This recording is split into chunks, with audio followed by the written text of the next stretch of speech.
The morning mist clung to the Colorado Plateau like a shroud when Amanda Richardson first heard the sound that would change everything. It wasn't the usual crack of thunder that rolled across the mesa, or the familiar howl of coyotes echoing through the canyons. This was different, a low, guttural moan that seemed to rise from the earth itself, followed by the labored breathing of something massive struggling against death. Before we jump back in, tell us where you're tuning in from, and if this story touches you, make sure you're subscribed, because tomorrow I've saved something extra special for you.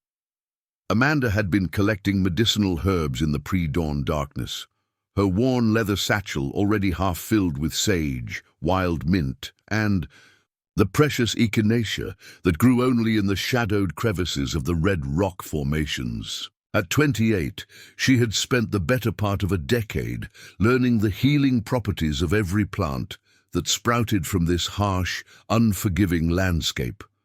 Her grandmother, Martha Richardson, had been the one to teach her that the desert held more medicine than any pharmacy if you knew where to look and how to listen. The sound came again, closer this time, and Amanda froze. She had grown up on the edge of Black Hawk territory, where the boundaries between the modern world and ancient traditions blurred like heat waves rising from sun-baked stone.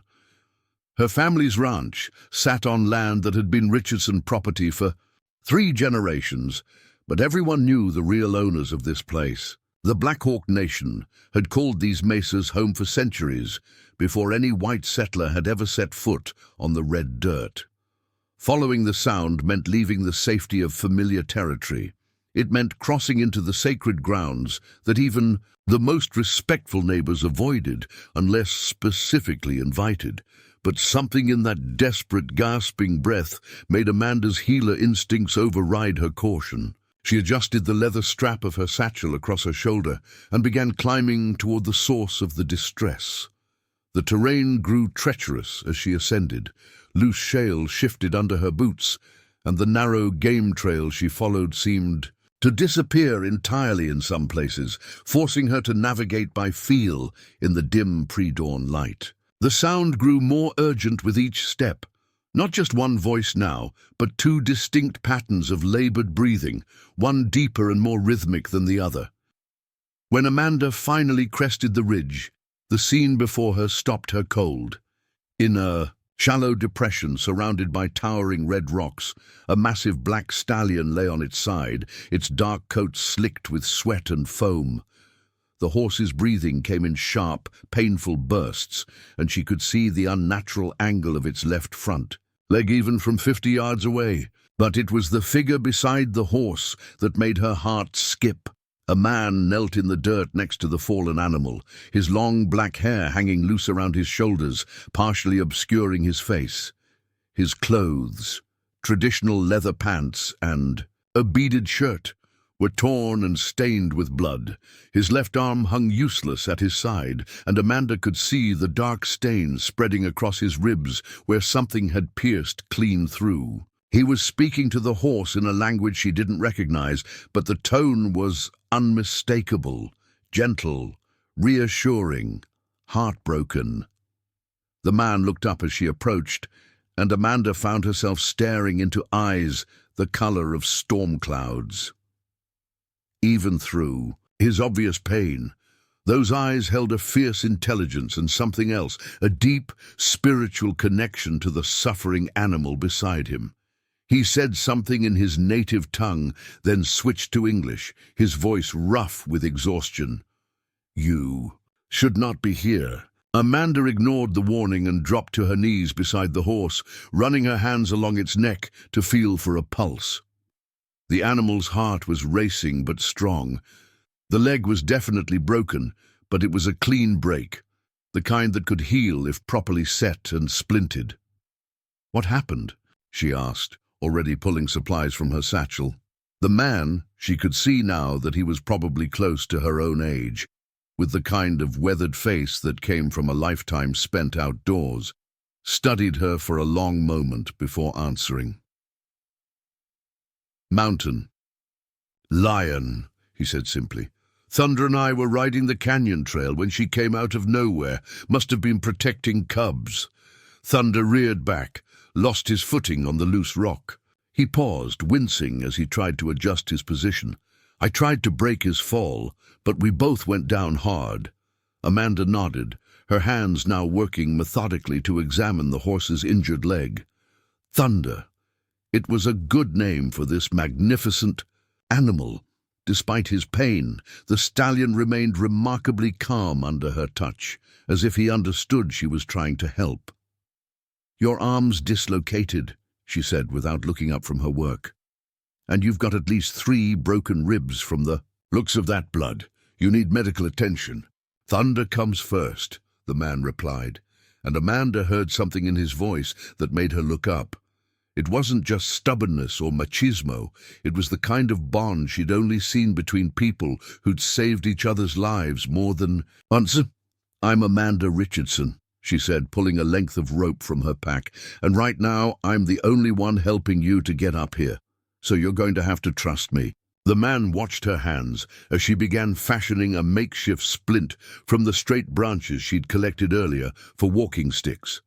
Her movements were confident, practiced, and he seemed to relax slightly. "David Blackhawk," he said quietly, "and this is Thunder."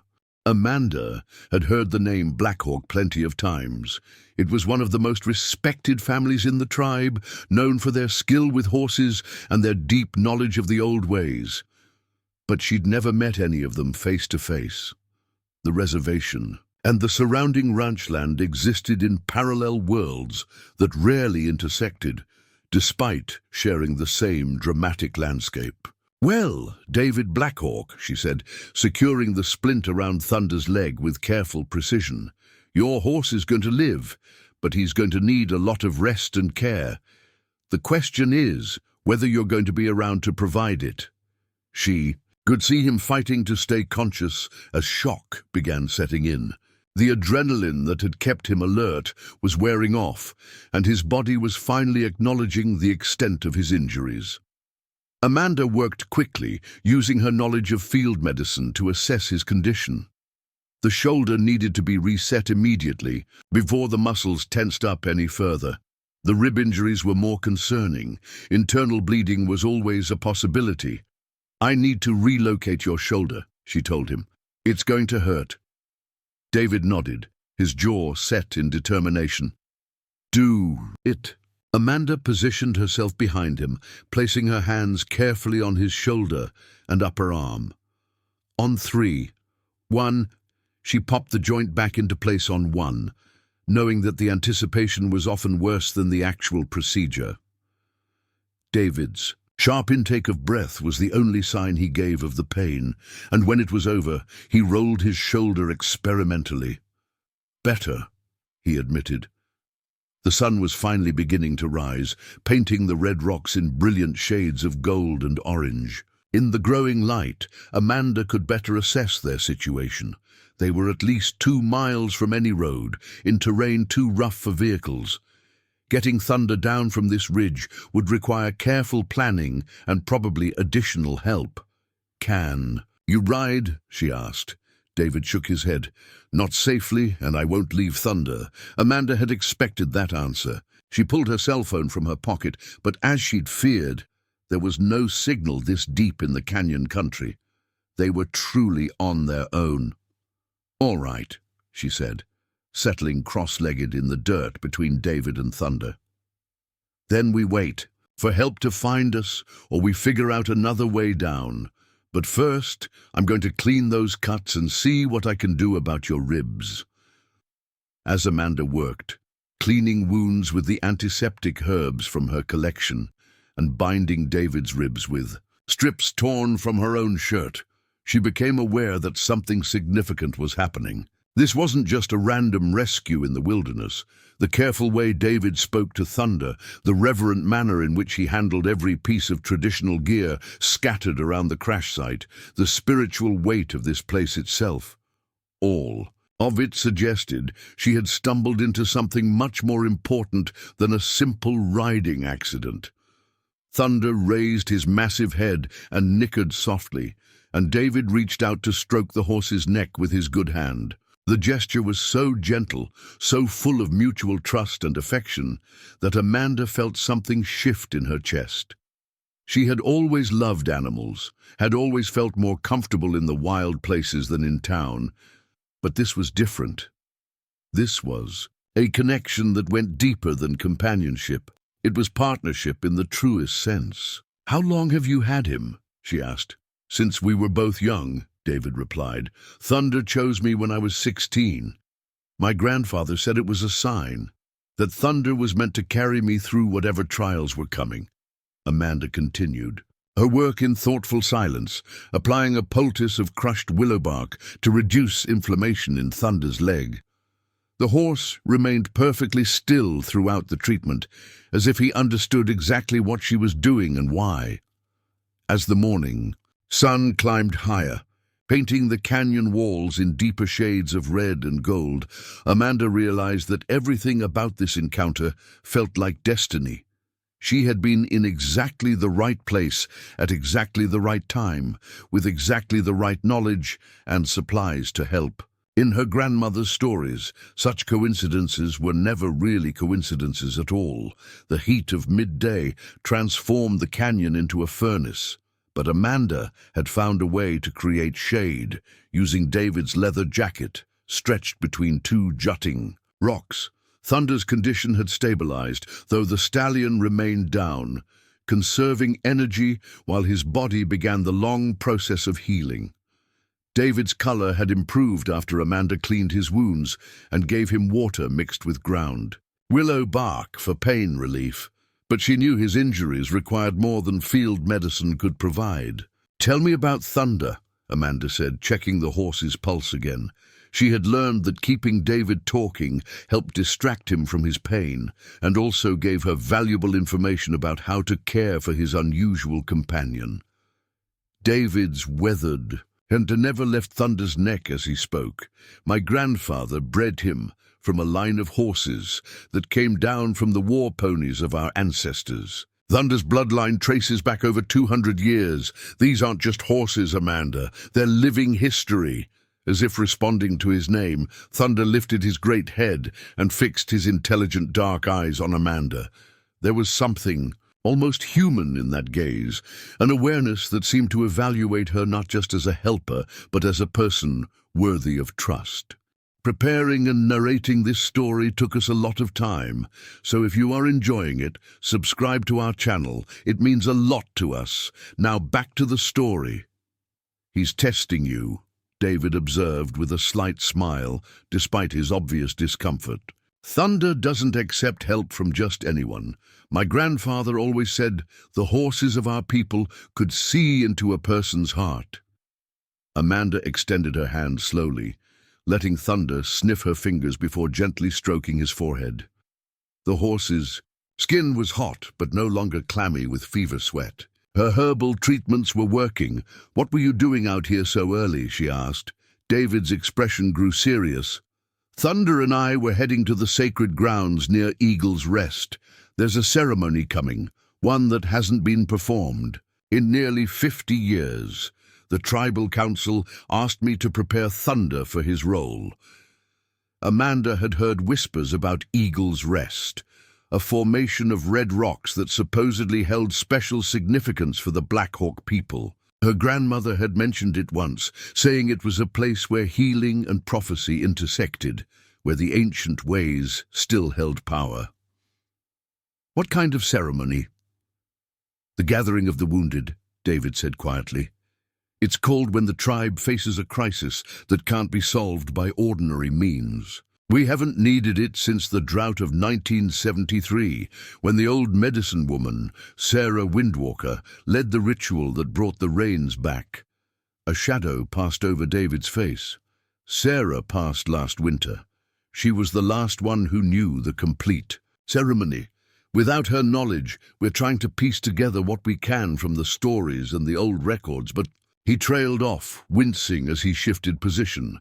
"But what?" Amanda pressed, sensing there was more to this story.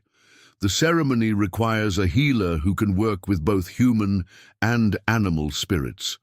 Someone who understands that healing isn't just about medicine, it's about connecting with the life force itself. Sarah could do that. She could heal a wounded warrior and his horse with equal skill, could read the signs in both their spirits. Amanda felt a strange chill despite the desert heat. And now you don't have anyone with that ability. No one in the tribe anyway. David's storm-grey eyes met hers directly. But thunder led us here to you. That's not a coincidence. Before Amanda could respond, Thunder suddenly raised his head higher, ears pricked forward in alert attention. His nostrils flared as he tested the air, and a low rumble emanated from his chest, not quite a whinny, but a sound of recognition. Someone's coming, David said, immediately shifting into a protective posture despite his injuries. The sound of approaching horses reached them moments later, multiple animals moving carefully over the rocky terrain. Amanda helped David sit up straighter as 3 riders appeared at the rim of the depression. Even from a distance, she could see the family resemblance between David and the oldest of the 3. The same strong jawline, the same intelligent eyes, though the elder man's long hair was streaked with silver. David! The older man's voice carried both relief and authority as he dismounted and made his way down the slope. When Thunder's tracks disappeared at the cliff edge, we feared the worst. I'm alive, Uncle Marcus. Thanks to her. David gestured toward Amanda, who suddenly felt very aware that she was sitting in the middle of what was clearly a significant family gathering.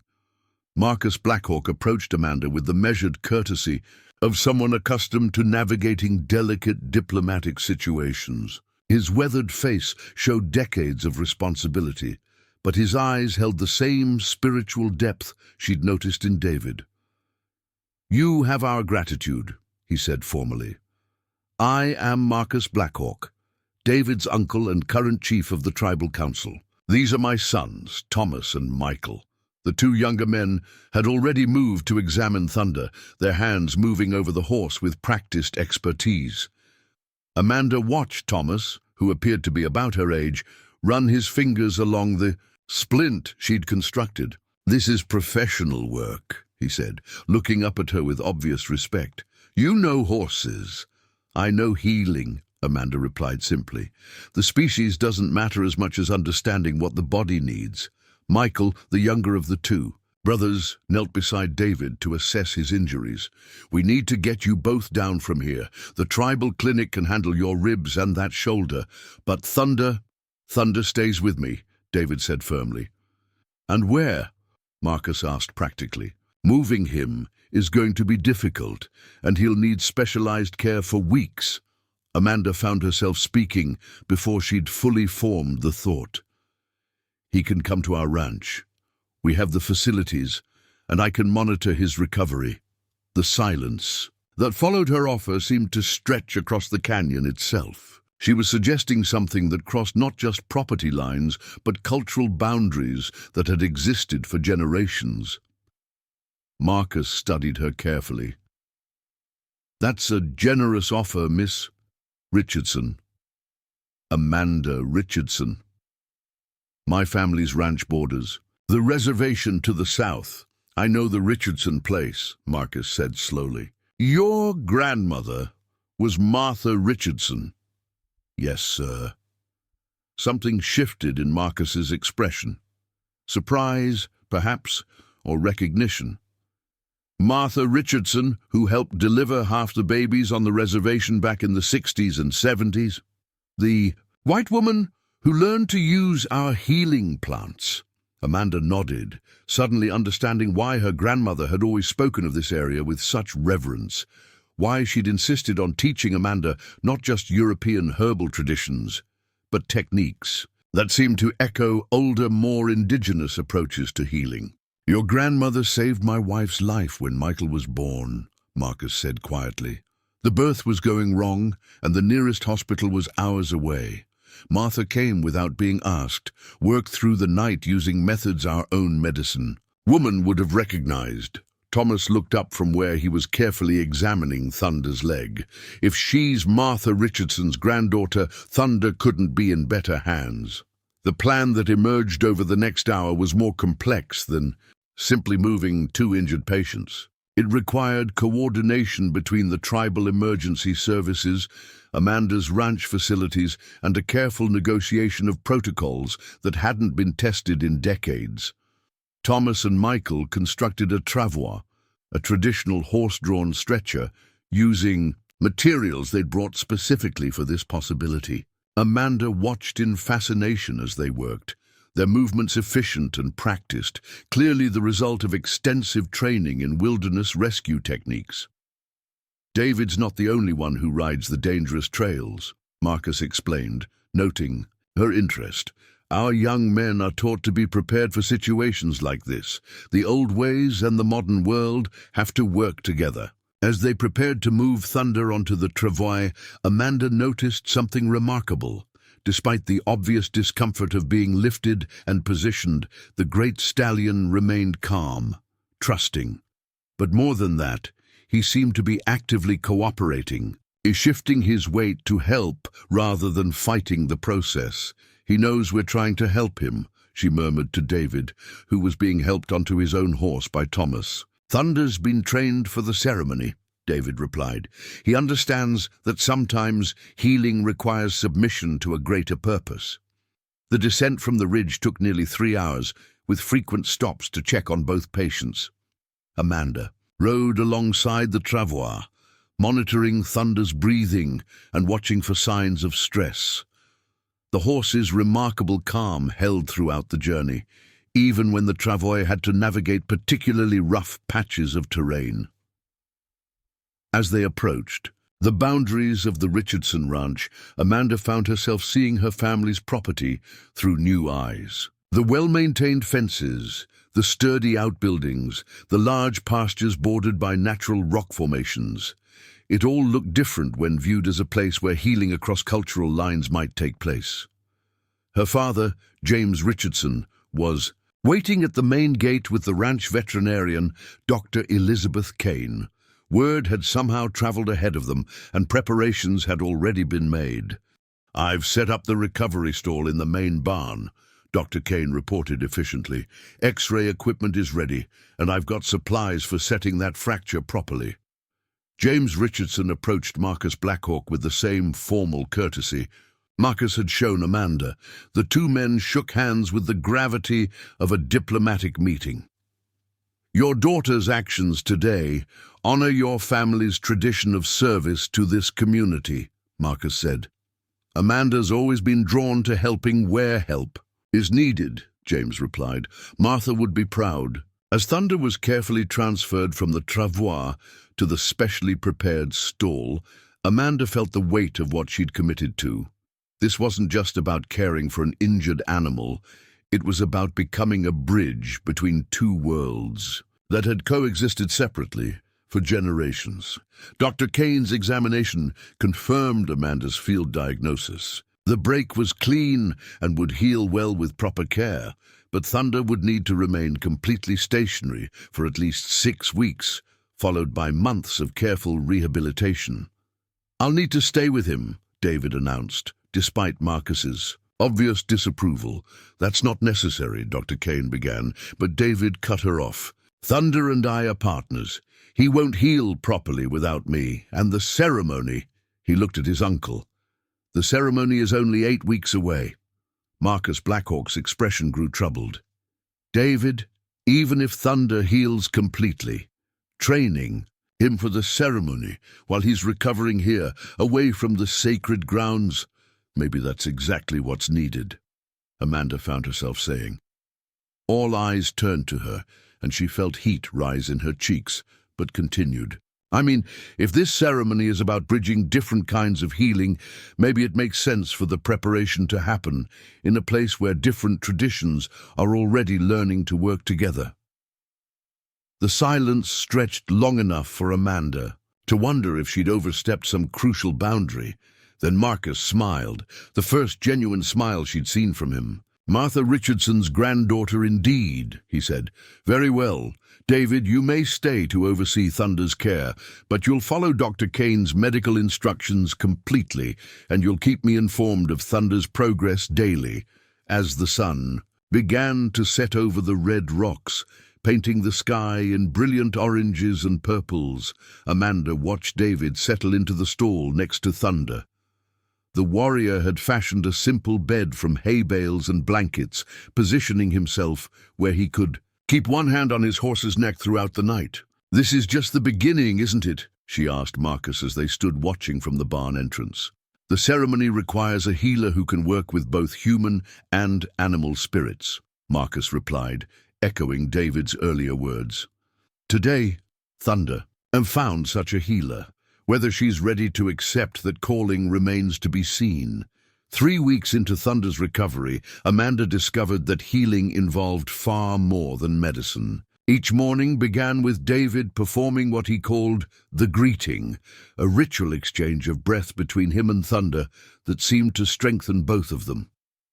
Amanda had initially dismissed it as cultural superstition until she noticed the measurable improvement in Thunder's vital signs following each session. "It's not magic," David explained one morning as Amanda recorded Thunder's temperature and pulse rate.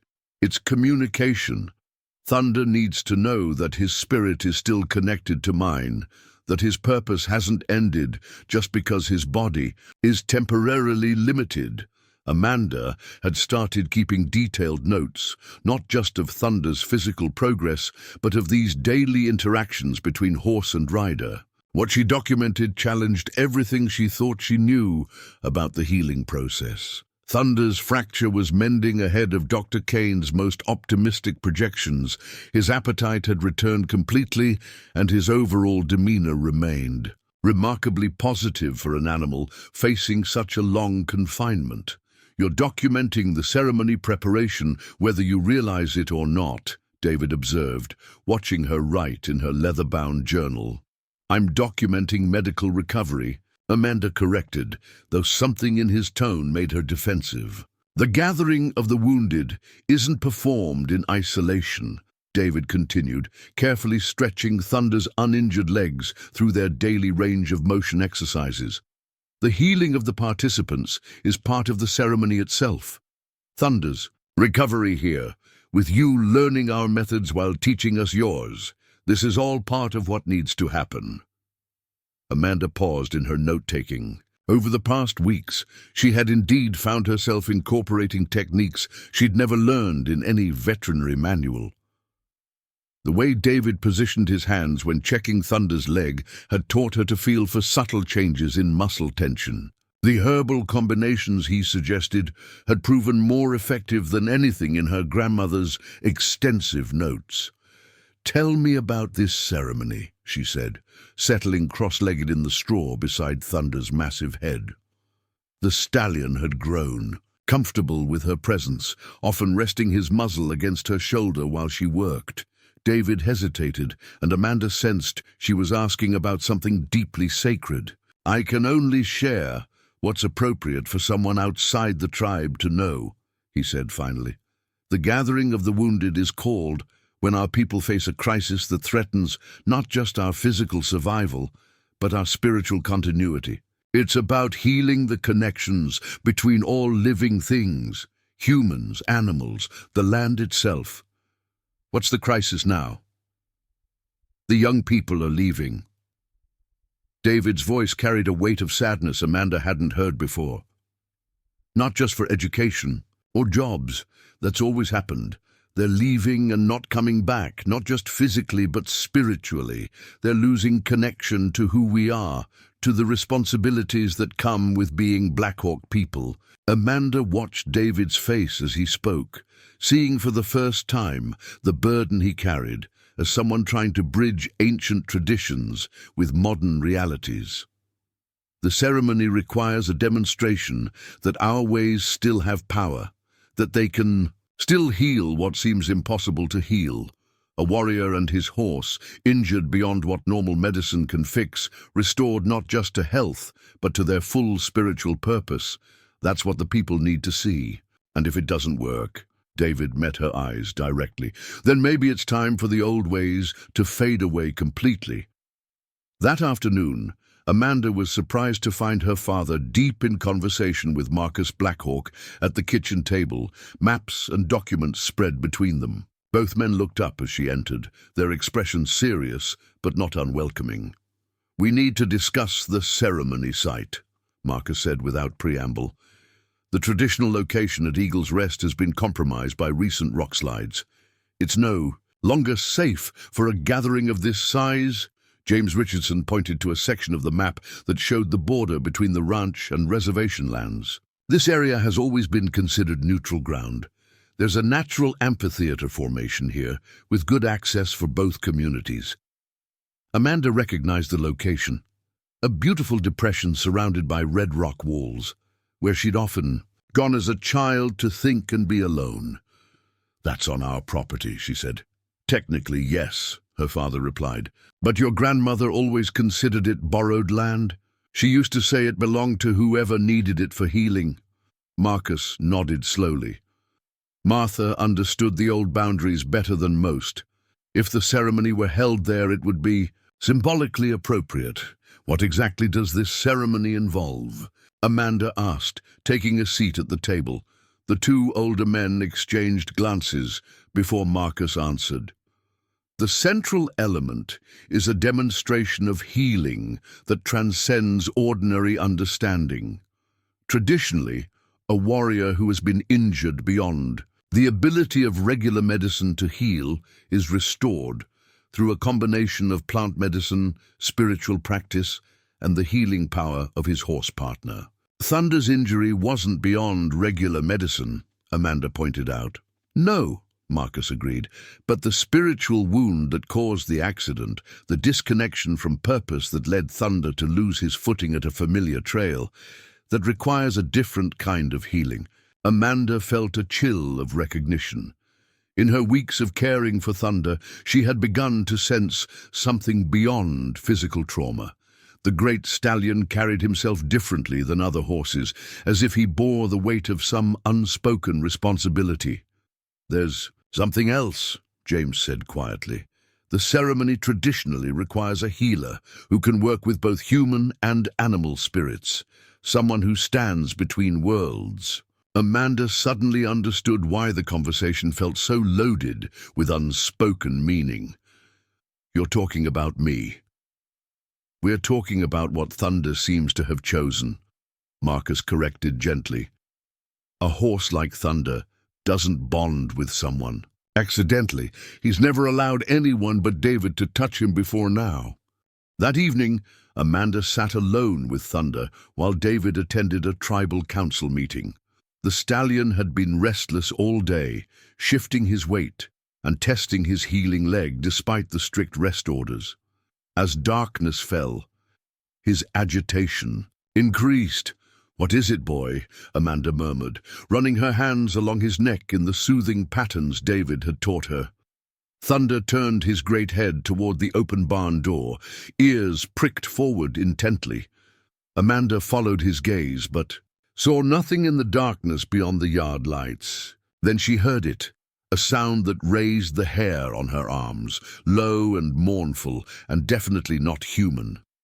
She grabbed a flashlight and stepped outside, Thunder's agitated nickering following her into the night.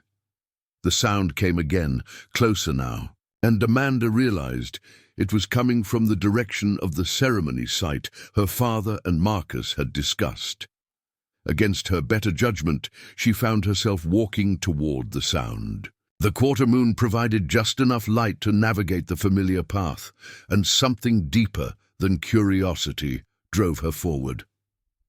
Thunder's calls grew more urgent behind her, as if he was trying to warn her away or call her back. The natural amphitheater looked different in the moonlight, ancient and somehow expectant. As Amanda descended into the rocky depression, the mournful sound revealed itself as wind moving through a crack in the rock wall, but wind with an almost musical quality, as if the stone itself was singing. She had heard this sound before. She realized As a child, playing in this special place, she had sometimes heard what she thought was her grandmother's voice calling her home. But now she understood it differently, not a voice, but a resonance, the land itself communicating in frequencies older than language. Amanda sat on a flat boulder in the center of the depression and closed her eyes, letting the stone song wash over her. In that strange acoustic space, her mind began to process everything that had happened over the past weeks. Thunder's accident hadn't been random. It had brought together exactly the right people at exactly the right time for exactly the right purpose. When she opened her eyes, David was standing at the rim of the amphitheater, moonlight silvering his long hair. "Thunder wouldn't settle until I came looking for you," he said, making his way down the rocky slope. "He knew you were here." "How is that possible?" David settled beside her on the boulder, and for a moment they sat in comfortable silence, listening. "To the wind song. My grandfather used to say that some connections transcend the physical world," he said finally. "When Thunder chose to trust you, he didn't just make a decision. He formed a bond. Part of his spirit is now connected to yours." Amanda felt the truth of that statement in ways she couldn't articulate. Over the past weeks, she had found herself attuned to Thunder's moods and needs in ways that went beyond medical observation. She woke at night when he was uncomfortable, sensed his emotional state before entering the barn, somehow knew which treatments would work before trying them. "The tribal council met tonight about the ceremony," David continued. "They've made a decision." Amanda's stomach clenched with sudden anxiety. "What kind of decision?" "They want to proceed with the ceremony in 5 weeks using this site. But they want you to serve as the primary healer." "That's impossible.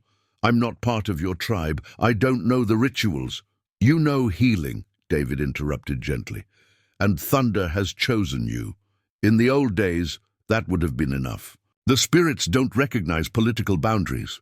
Amanda stared up at the star-filled sky, feeling the weight of something much larger than herself settling around her shoulders.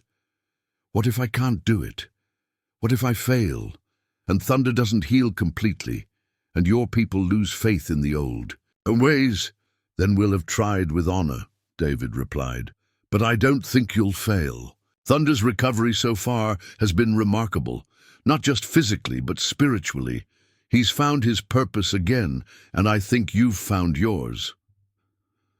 The wind song rose around them, harmonizing with the distant sound of Thunder's call from the barn. In that moment, Amanda felt the last of her resistance crumble. She was being asked to step into a role she'd never imagined, to become a bridge between worlds she'd never thought could connect. But sitting in this ancient place, with David's quiet confidence beside her and Thunder's spirit somehow present despite the physical distance, she realized that every experience in her life had been preparing her for this moment. Her grandmother's teachings, her intuitive understanding of animal behavior, her ability to see healing as something deeper than medicine. It had all been leading to this. "All right," she said quietly. "Tell me what I need to know." David smiled, and in the moonlight his face carried the same timeless quality as the rock walls around them. "The ceremony begins with the healer proving that she can heal without fear. Everything else follows from that. And how does one prove such a thing? By healing what everyone believes cannot be healed," David replied. "By demonstrating that the power of connection is stronger than the power of separation." As they walked back toward the ranch, Amanda felt something fundamental shift inside her. She was no longer just a woman who happened to know about herbs and animal care. She was becoming something her grandmother had perhaps always seen in her, a healer who could work between worlds, who could help bridge the gaps that fear and misunderstanding had created. Thunder's welcoming nicker greeted them as they approached the barn, and Amanda knew with absolute certainty that her life had just taken a turn towards something extraordinary. The training began at dawn the next morning, but not in the way Amanda had expected. Instead of books or formal instruction, Marcus Blackhawk arrived with a canvas bag containing items that looked more like artifacts than teaching materials. Eagle feathers, small clay pots filled with unfamiliar substances, and bundles of plants she'd never encountered despite her extensive knowledge of regional flora. "The ceremony cannot be learned through explanation," Marcus said, spreading a woven blanket on the barn floor near Thunder's stall. "It must be experienced, practiced, lived into. Today we begin with understanding the language Thunder speaks." David, who had been cleared by Dr. Kane to begin light movement, positioned himself where he could translate between his uncle's traditional teaching methods and Amanda's more scientific mindset. "In our tradition," Marcus continued, "healing happens when the healer can perceive the spiritual imbalance that caused the physical injury. Thunder's broken leg was a symptom, not the root problem." Amanda found herself growing frustrated. "But his leg is healing perfectly. The bone alignment is excellent. The surrounding tissue has recovered completely." "Look deeper," David interrupted gently. "What do you see when you really look at Thunder?" Amanda turned toward the great stallion, who was standing calmly in his stall, bearing just enough weight on his healing leg to suggest his recovery was ahead of schedule. But as she focused her attention more intently, something shifted in her perception. Thunder's eyes, normally bright and alert, held a subtle sadness that physical pain couldn't explain. His posture, though strong, carried a tension that had nothing to do with favoring his injured limb. Most tellingly, he hadn't fully engaged with the grooming and exercise routines that should have excited a horse bred for activity. "He's lost his confidence," Amanda said suddenly. "Not in his body, but in his purpose." Marcus nodded approvingly. "A warhorse who loses faith in his ability to carry his rider safely becomes spiritually broken, even if his body heals perfectly. That spiritual wound affects everything: his balance, his instincts, his connection to his partner. So how do we heal that? By proving to him that his purpose has not only survived but evolved," David said, moving to open Thunder's stall gate.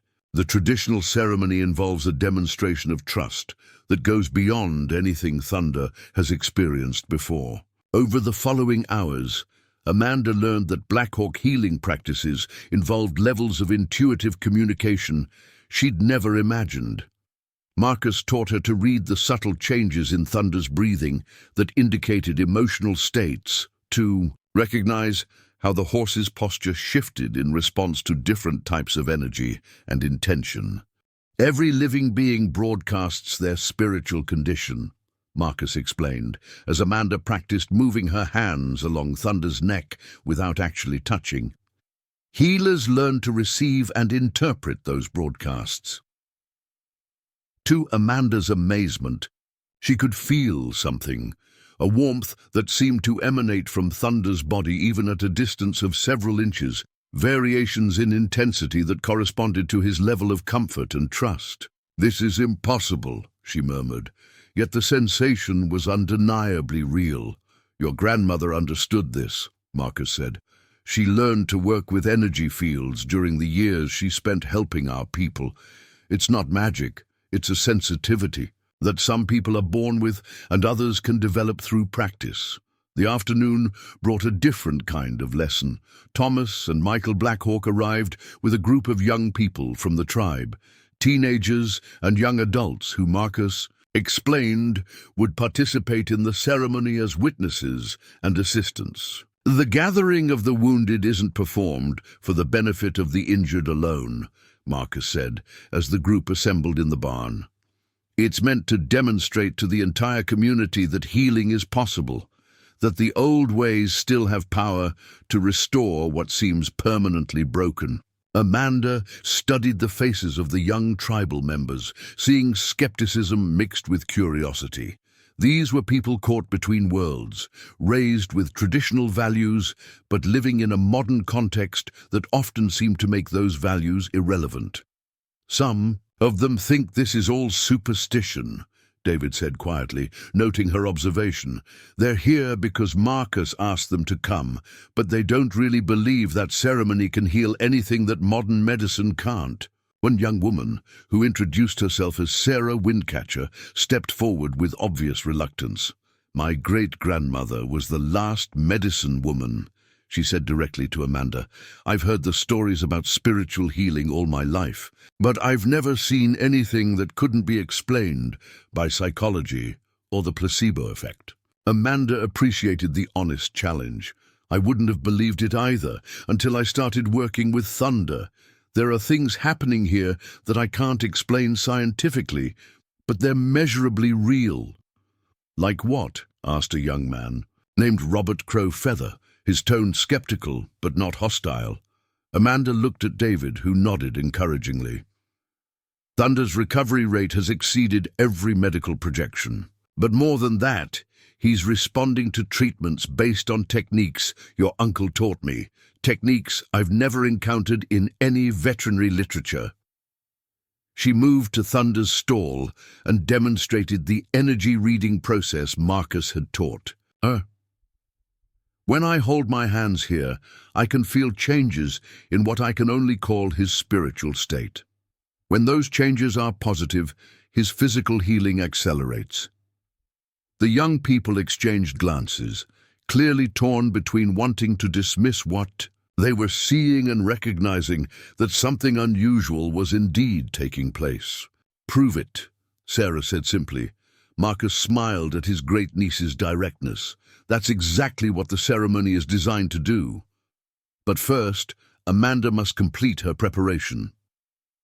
The next phase of training took Amanda into territory that challenged not just her medical knowledge, but her understanding of reality itself. Marcus introduced her to plant medicines that affected consciousness in ways she'd never experienced, not hallucinogenic, but consciousness expanding, allowing her to perceive layers of information she normally couldn't access. Under the influence of these traditional preparations, Amanda found herself able to sense Thunder's emotional state with startling clarity. She could feel his memories of the accident, his confusion about whether he could still fulfill his role as David's partner, his deep love for the young warrior who had chosen him years earlier. "The ceremony will require you to work in this expanded state," Marcus explained as the effects of the plant medicine gradually faded. "You'll need to maintain connection with both Thunder's and David's spiritual conditions while performing the physical healing work." "What exactly will be required of me?" Marcus and David exchanged a look that made Amanda's stomach clench with sudden apprehension. "The traditional ceremony," David said carefully, "involves the healer proving that spiritual connection can overcome physical limitation. The warrior and his horse perform a feat that should be impossible given their injuries." "What kind of feat?" "A ride across terrain that would challenge even an uninjured horse and rider," Marcus said. "The ceremonial course includes obstacles that test not just physical capability, but trust, communication, and spiritual unity." Amanda stared at them in disbelief. "You're talking about David riding Thunder across dangerous ground while he's still recovering from a broken leg? That's not healing. That's recklessness that could undo everything we've accomplished." "Not while he's still recovering," David corrected. "After he's been healed through the ceremony, the demonstration proves that the healing is complete, not just physical but spiritual. And if the healing isn't complete, if Thunder re-injures himself, or if you fall again," David's expression grew solemn, "then the ceremony fails, and our people will have their answer about whether the old ways still have power." That evening, alone with Thunder while David attended another tribal meeting, Amanda struggled with the magnitude of what she was being asked to do. The ceremonial course Marcus had described would challenge even a completely healthy horse and rider. For Thunder, barely 6 weeks out from a serious fracture, and David, still dealing with lingering effects from his own injuries, it seemed like a recipe for disaster. Yet as she sat in the straw beside Thunder's massive head, feeling the deep contentment that had become their normal evening state, Amanda found herself considering possibilities she'd never imagined. Thunder's physical recovery had been remarkable, but more than that, something fundamental about his spirit had been changing over the past weeks. The sadness and uncertainty she'd initially perceived were being replaced by something stronger, not just confidence, but a sense of purpose that seemed to grow daily. "You know what's coming, don't you?" she whispered, stroking the white blaze on Thunder's forehead. "You can feel the ceremony approaching." Thunder's response was a soft rumble that Amanda had learned indicated deep contentment. But tonight, there was something else in the sound. Anticipation, eagerness, as if he was looking forward to whatever challenge lay ahead. Dr. Kane arrived the next morning for Thunder's regular examination, and her report exceeded Amanda's most optimistic expectations. The fracture had healed completely, with no signs of weakness or instability. Thunder's overall condition was actually better than it had been before the accident. "I've never seen recovery like this," Dr. Kane admitted, reviewing her notes from previous visits. "Not just the speed, but the quality of healing. It's as if his body has been rebuilt rather than simply repaired." "The ceremony is in 10 days, Amanda said. "Is he ready for significant physical challenge?" Dr. Kane looked puzzled. "What kind of challenge? I thought this was a religious ceremony." Amanda realized she'd never fully explained what the ceremony would involve. "It includes a demonstration ride across difficult terrain. David and Thunder will need to navigate obstacles that test their partnership." "Absolutely not," Dr. Kane said immediately. "The risk of re-injury is too high. I can't medically recommend that level of stress on a recently healed fracture." But even as Dr. Kane spoke, Amanda was watching Thunder's reaction to the conversation. The great stallion had moved to the front of his stall and was listening intently, his eyes bright with interest rather than concern. "What if the healing process has achieved something beyond normal recovery?" Amanda asked.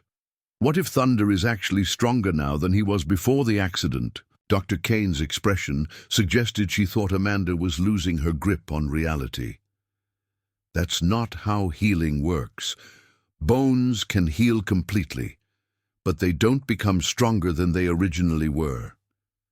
"In normal healing, maybe," Amanda replied. "But what if this hasn't been normal healing?" That afternoon, Marcus brought news that changed everything. "The tribal council has decided to invite observers from outside the reservation," he announced. "Representatives from other tribes, from the University of Colorado's Anthropology Department, from the State Cultural Preservation Office." "Why?" Amanda asked, though she suspected she already knew the answer. "Because if this ceremony succeeds, it needs to be witnessed by people who can document and validate what happens. And if it fails—" Marcus paused. "If it fails, the failure needs to be witnessed as well." The pressure of that announcement settled over Amanda like a physical weight.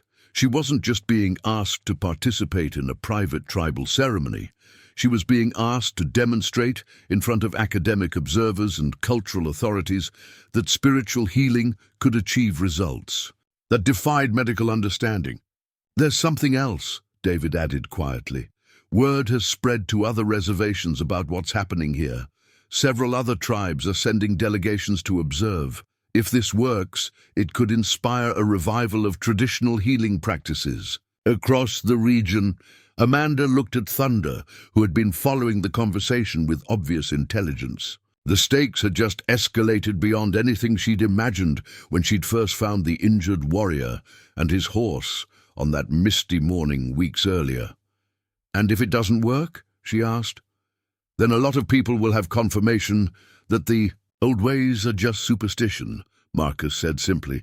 "That traditional healing is something to be preserved in museums, not practiced in the modern world."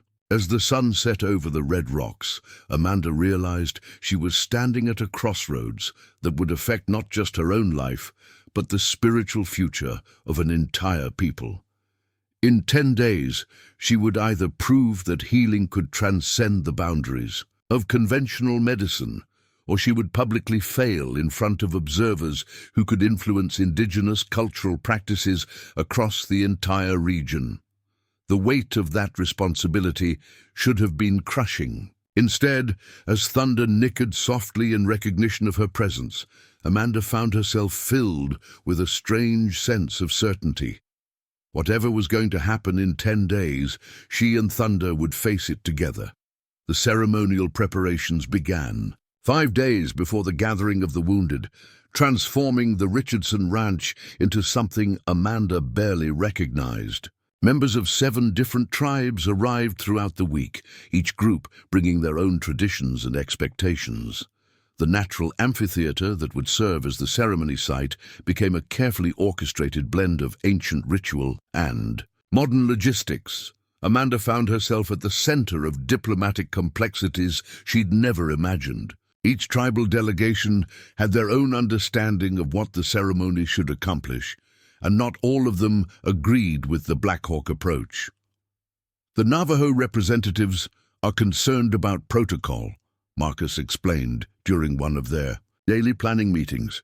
They've never seen a non-tribal member serve as primary healer in a ceremony of this significance. Dr. Elena Vasquez, the anthropologist from the University of Colorado, had arrived 2 days earlier and was documenting everything with academic thoroughness. She pulled Amanda aside after the morning planning session.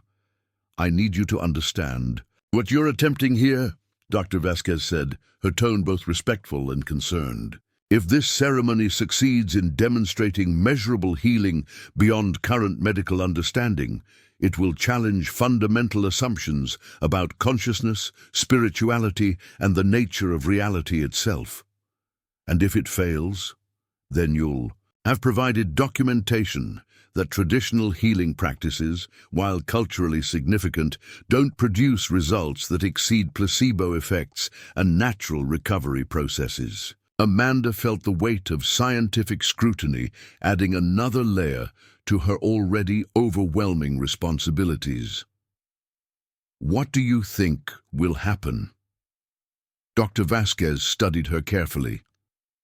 "I've spent 15 years studying indigenous healing practices across North America. I've seen remarkable recoveries that defied medical explanation, and I've seen ceremonies that accomplished nothing beyond providing emotional comfort.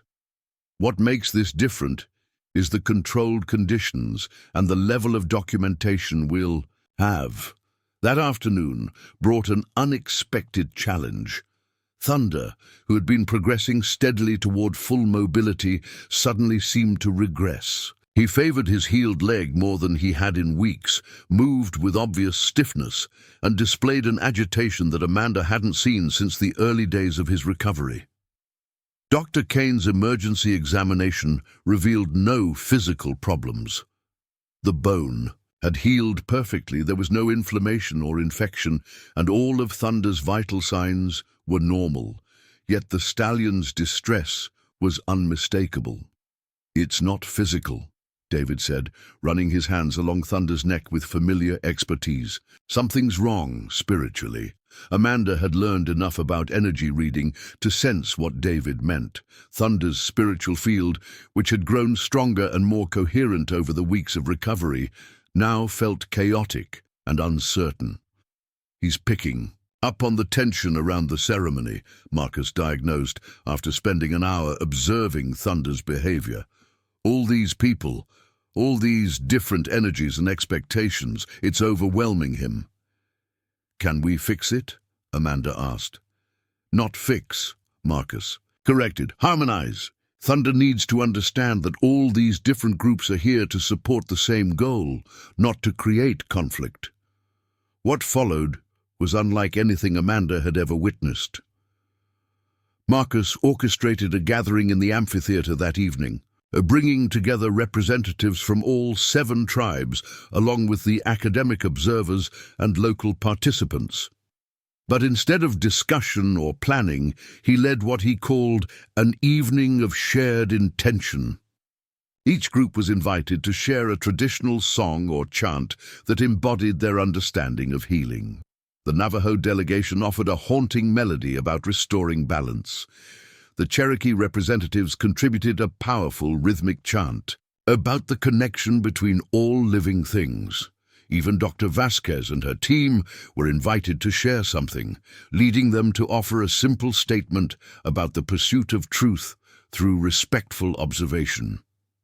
Amanda found herself deeply moved by the experience, but more importantly, she could feel Thunder's response from the barn nearly a quarter-mile away. The stallion's agitation gradually subsided as the evening progressed, replaced by the deep contentment she'd learned to associate with his healing states. "How is that possible?" she asked David as they walked back to check on Thunder after the gathering concluded. "Sound carries energy," David explained. "When all those voices came together with the same intention, they created a harmonious field that Thunder could feel. He knows now that everyone here wants the ceremony to succeed." Thunder's transformation over the next 2 days was remarkable. Not only did his physical regression disappear completely, but he began displaying a vitality and eagerness that exceeded anything Amanda had seen during his recovery. He moved with fluid grace, his eyes bright with anticipation, and he seemed to seek out interaction with the various visitors rather than avoiding them. "He's ready," Marcus announced after observing Thunder's interactions with a group of children. "In from the visiting tribes. More than ready, he's eager." Amanda wished she could say the same about herself. As the ceremony date approached, her confidence wavered between absolute certainty and paralyzing doubt. The healing techniques she'd learned felt natural and effective when working alone with Thunder, but performing them under the scrutiny of dozens of observers seemed overwhelming. Sarah Windcatcher, the young skeptic who had challenged Amanda weeks earlier, sought her out the evening before the ceremony. "I owe you an apology," Sarah said directly. "I've been watching what you've done with Thunder, and I can't explain it through anything I learned in college." "What changed your mind?" "Yesterday, when I was helping prepare the ceremony site, I slipped and twisted my ankle pretty badly. Nothing serious, but it was swollen and painful. You probably didn't even notice, but you put your hand on my shoulder while we were talking, and the pain just disappeared." Amanda stared at her. "I didn't do anything intentionally." "I know. That's what convinced me. You weren't trying to heal me, it just happened because that's who you've become." Sarah paused. "My great-grandmother used to tell stories about healers like that, people who carried medicine in their very presence. I never believed those stories until now." The night before the ceremony, Amanda barely slept. She kept getting up to check on Thunder, finding the great stallion calm and rested, seemingly unbothered by the magnitude of what lay ahead. David, who had been cleared for the riding demonstration despite Dr. Kane's continued concerns, spent the night in the barn, maintaining the spiritual connection with his horse that would be essential for the next day's success. Dawn broke clear and crisp, with the kind of brilliant desert light that made every detail of the landscape stand out in sharp relief. As Amanda walked toward the amphitheater, she could see people already gathering. Tribal members in traditional dress, academic observers with their recording equipment, local ranchers and townspeople who had heard about the ceremony through word of mouth. Marcus had explained that the ceremony would begin with purification rituals for all participants, followed by the formal healing demonstration, and culminating in the riding trial that would prove Thunder's complete restoration. Amanda's role would be most crucial during the healing phase, when she would need to demonstrate her ability to work with both human and animal spirits while the assembled crowd watched and documented every detail. "Remember," Marcus said as they prepared for the opening rituals, Healing happens when fear is replaced by love, when separation is replaced by connection. Trust what you've learned, trust thunder, and trust yourself. The purification ceremony involved elements Amanda had practiced but never performed publicly. Smoke from burning sage and sweetgrass, blessings spoken in multiple tribal languages, and a ritual cleansing with water from a sacred spring that had required special permission to transport. As the smoke cleared and the formal ceremony began, Amanda felt a profound shift in consciousness. The crowd of observers seemed to fade into the background, and her awareness focused intensely on Thunder and David, on the energy field that connected them, and on her own role as a facilitator of their healing process. Thunder was led into the center of the amphitheater, moving with the careful dignity that had characterized him throughout his recovery. David walked beside him, hand resting on the stallion's neck, both of them radiating a calm confidence that seemed to settle over the entire gathering. Marcus spoke to the crowd about the significance of what they were about to witness, explaining the traditional understanding of spiritual healing and its relationship to physical restoration. Dr. Vasquez and her team activated their recording equipment, prepared to document whatever was about to unfold. The healer will now demonstrate her ability to perceive and work with the spiritual dimension of injury, Marcus announced, his voice carrying clearly through the natural acoustics of the amphitheater. Amanda stepped forward, acutely aware of dozens of eyes watching her every movement. But as she approached Thunder, all of her self-consciousness fell away. This was familiar territory now, the space of connection and healing she'd learned to navigate over the past weeks. She began with the energy reading techniques Marcus had taught her, moving her hands along Thunder's body without touching, sensing the subtle fields that surrounded him. To her amazement, she could feel not just Thunder's energy, but David's as well, and the way the two fields interacted and supported each other. The bond between warrior and horse extends beyond the physical, she heard herself saying, though she hadn't planned to speak. Their spirits are connected at a level that allows them to function as a single unit. When one is injured, both carry the spiritual wound. She moved to David, repeating the energy assessment, feeling for the lingering traces of trauma from his own injuries. What she found surprised her. Not weakness, but a kind of spiritual strength that had developed through the process of caring for Thunder while his own body healed. The healing has created something stronger than what existed before the injury. Amanda continued, her voice gaining confidence as she spoke from direct perception rather than preparation. Both warrior and horse have been transformed by the process of recovery. She began the hands-on healing work, using techniques that combined Marcus's teachings with her own intuitive understanding. Her hands moved over Thunder's previously injured leg, then to David's ribs and shoulder, working with energy patterns she could see clearly now, despite the presence of dozens of observers. The crowd had grown completely silent, and Amanda could feel the quality of their attention shift from skepticism to fascination to something approaching awe. Even the children had stopped fidgeting, sensing that something extraordinary was taking place. As the healing work progressed, Thunder's posture began to change subtly. The last traces of protective tension left his body, replaced by a fluid grace that spoke of complete physical confidence. David's breathing deepened, and his stance became more centered, as if years of accumulated stress were dissolving in real time. When Amanda finally stepped back, both Thunder and David radiated, a vitality that was visible to everyone present. The stallion pranced lightly in place, clearly eager to move, while David moved with the easy confidence of someone in perfect physical harmony. "The healing is complete," Marcus announced. "Now we will witness the demonstration of restoration." The riding trial would test everything that had been accomplished during the ceremony. Thunder and David would navigate a course that included steep, rocky slopes, narrow passages between boulders, and a series of jumps that would challenge even an uninjured horse and rider.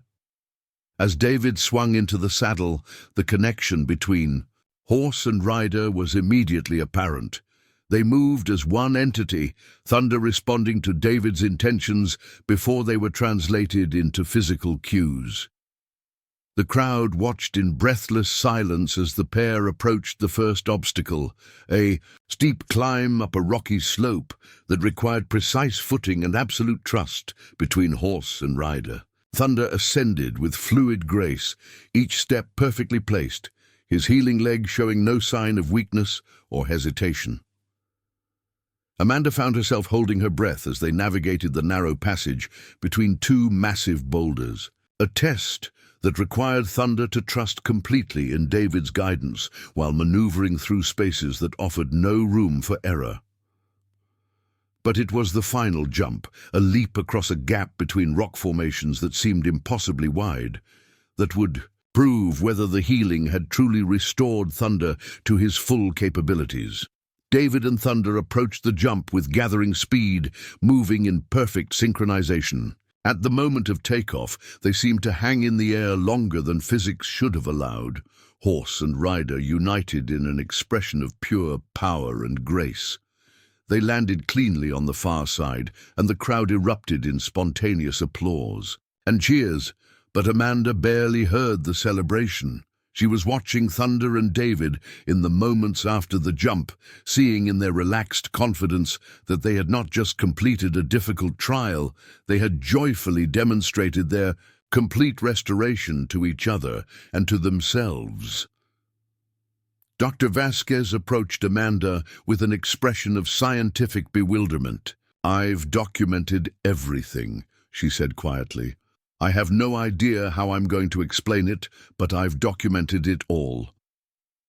As the formal ceremony concluded and the various tribal delegations began their departing rituals, Marcus pulled Amanda aside. "You understand now," he said, "that this was never just about Thunder's broken leg, or David's injuries, or even our tribal ceremony. This was about proving that healing is possible between any groups that choose connection over separation."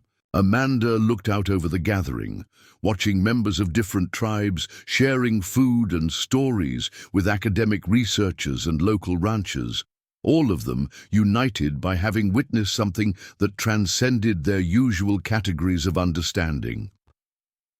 "What happens now?" she asked. Marcus smiled. "Now you've become what you've always been, a healer who works without fear, who brings different worlds together. The question is what you choose to do with that gift."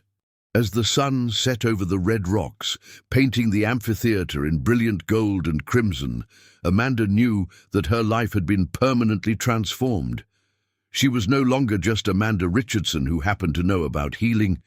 She had become something her grandmother had perhaps always seen in her, a bridge between worlds, a living demonstration that the barriers between different ways of knowing were far more permeable than anyone had dared to believe. 3 months after the gathering of the wounded, Amanda's life had transformed in ways she never could have anticipated. The ceremony's success had rippled outward like stones thrown into still water, creating waves of change that reached far beyond the red rock canyons of Colorado. The first unexpected consequence came in the form of Dr. Rebecca Martinez, a researcher from Johns Hopkins, who arrived at the ranch with a proposal that challenged everything Amanda thought she knew about the future. "We want to establish a formal research program," Dr. Martinez explained, spreading documents across the kitchen table where Marcus and James Richardson had once planned the ceremony site. A collaboration between traditional healers and medical researchers, documenting and studying healing practices that produce measurable results beyond current scientific understanding. Amanda studied the proposal with growing amazement. The program would provide funding for a comprehensive healing center on the ranch, bringing together indigenous practitioners from multiple tribes with university researchers and medical professionals. You're talking about legitimizing traditional healing within the academic medical community, Amanda said. We're talking about expanding the definition of legitimate healing, Dr. Martinez corrected. Your work with Thunder demonstrated that consciousness and intention can produce measurable, physiological effects. That has implications for everything from trauma recovery to chronic pain management. David, who had become a constant presence at the ranch since the ceremony, looked up from where he was reviewing architectural plans for the proposed healing center. There's something else, he said quietly.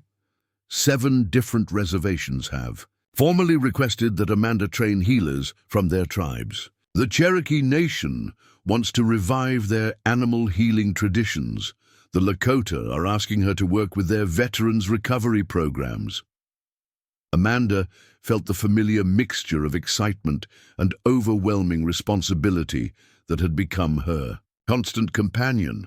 The ceremony had proven that she could work as a bridge between different healing traditions, but the scope of what people were asking seemed impossibly vast.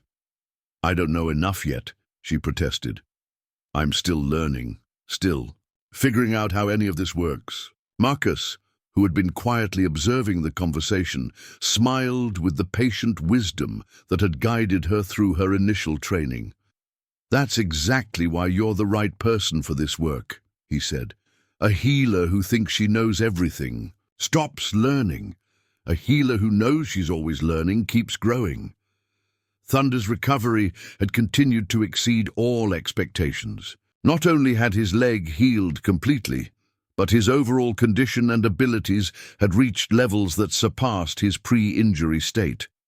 Dr. Kane, who had initially opposed the ceremonial riding trial, now brought veterinary students to observe. Thunder as an example of optimal healing.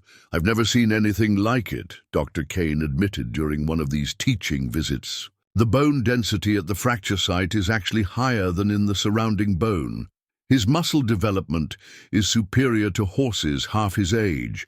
By every measure I can take, Thunder is in better condition now than he was before the accident. Amanda had learned to see Thunder's transformation as more than just physical healing. The great stallion had developed an almost mystical awareness of people's emotional and spiritual states. Visitors to the ranch often commented on how Thunder seemed to approach those who needed comfort and avoid those who carried negative energy. Sarah, Windcatcher, who had evolved from skeptic to devoted student, documented this phenomenon as part of her anthropology thesis. Thunder has become what traditional healers call a medicine horse. Sarah explained to Amanda one afternoon as they watched the stallion interact with a group of troubled teenagers from the reservation. He's not just healed, he's become a healer himself. The teenagers, who had been court-ordered to participate in a wilderness therapy program, had initially shown typical urban hostility toward anything involving horses or traditional culture. But Thunder's presence had a transformative effect. Within hours, the most defiant among them were sitting quietly beside the great stallion, talking about problems they'd never discussed with counselors or family members. How does he do that? Amanda wondered, watching a particularly angry young man named Jake Morrison pour out his heart to Thunder while stroking the horse's neck. The same way you do it, David replied. He creates a space where people feel safe enough to drop their defenses and access their own healing capacity. The success of these informal therapeutic sessions led to another unexpected development. The state of Colorado formally requested that Amanda develop a pilot program using equine-assisted therapy combined with traditional healing practices for their juvenile justice system. We've tried conventional therapy, wilderness programs, group counseling, individual counseling, explained Janet Stevens, the state's director of youth services. Some kids respond, but others seem completely unreachable. What you've accomplished here suggests there might be another approach, Amanda found herself saying yes to more projects than seemed humanly possible to manage. Beyond the research program, the intertribal training requests, and the state therapy pilot, she was also being asked to consult on healing programs for military veterans, to work with rescue animals that had suffered trauma, and to train medical professionals in energy-based healing techniques. "You need to slow down," her father warned during one of their evening conversations. "You're taking on more than any one person can handle." But Amanda was discovering that her capacity for healing work seemed to expand with each new challenge. The more she worked with different types of trauma and healing, the more her abilities developed. It was as if the ceremony had opened a door that kept revealing new rooms beyond. The most profound changes, however, were happening within Amanda herself. The shy, somewhat isolated woman who had lived quietly on the family ranch was becoming someone she barely recognized. Confident, intuitive, able to work with people and animals in ways that felt simultaneously natural and miraculous. "You're growing into who you were always meant to be," David observed one evening as they sat watching Thunder graze in the pasture that had become his permanent home. Their relationship had evolved as dramatically as everything else in Amanda's life. What had begun as a partnership necessitated by the crisis had deepened into something neither of them had expected. David's traditional knowledge complemented Amanda's intuitive gifts, creating a healing team that was more effective than either, and could be alone. "Marcus wants to know if we're planning to make this partnership official," David said, with the slight smile that had become familiar over the months. Amanda felt heat rise in her cheeks. "What did you tell him?" "That some bonds go deeper than ceremonies can formalize," David replied. "But that doesn't mean ceremonies aren't important." 6 months after the gathering of the wounded, the healing center was nearing completion. The facility combined traditional architectural elements from multiple tribal cultures with modern medical equipment and research capabilities. More importantly, it was designed around the principle that had guided Amanda's transformation, that healing happened best when different approaches worked in harmony rather than competition. The center's first formal case would be challenging. Everything they'd learned. Maria Santos, a young woman from the Hopi reservation, had been paralyzed in a car accident that also killed her horse. A paint mare named Morning Star, who had been her constant companion since childhood. "The doctors say there's no medical reason she shouldn't have some feeling and movement in her legs," explained Dr. Tom Harrison, the neurologist who had referred Maria to the program. "The spinal injury was severe, but not complete. We've tried everything: surgery, physical therapy, experimental treatments. Nothing works." Amanda studied Maria's medical records, but more importantly, she spent time observing the young woman's interaction with Thunder. What she saw confirmed her suspicions about the real nature of Maria's condition. "She's not paralyzed," Amanda told the assembled team of doctors, researchers, and traditional healers. "She's protecting herself from ever being vulnerable to that kind of loss again. Her body won't respond because her spirit can't bear the risk of loving another animal that might be taken away." The treatment protocol they developed combined elements from multiple healing traditions. Traditional Hopi ceremonies to help Maria's spirit release its grip on protective numbness. Modern trauma therapy to address the psychological impact of losing Morning Star. And carefully graduated exposure to Thunder's healing presence, allowing Maria to rediscover trust in the possibility of connection without loss. The breakthrough came 3 weeks into the program. Amanda was working with Maria in Thunder's pasture, using energy healing techniques to address the spiritual numbness that was preventing physical recovery. Thunder, who had been grazing nearby, suddenly approached and rested his massive head against Maria's shoulder. "He's not going to die," Amanda said quietly, understanding intuitively what Thunder was communicating. "That's what he's telling you. Love doesn't always end in loss. Maria burst into tears, the first emotional response anyone had seen from her since the accident. As she sobbed against Thunder's neck, Amanda could feel something fundamental shifting in the young woman's energy field. The protective barriers that had been holding her paralysis in place began to dissolve. "I can feel my legs," Maria whispered, her voice filled with wonder and terror. "I can feel them." Over the following weeks, Maria's recovery accelerated rapidly.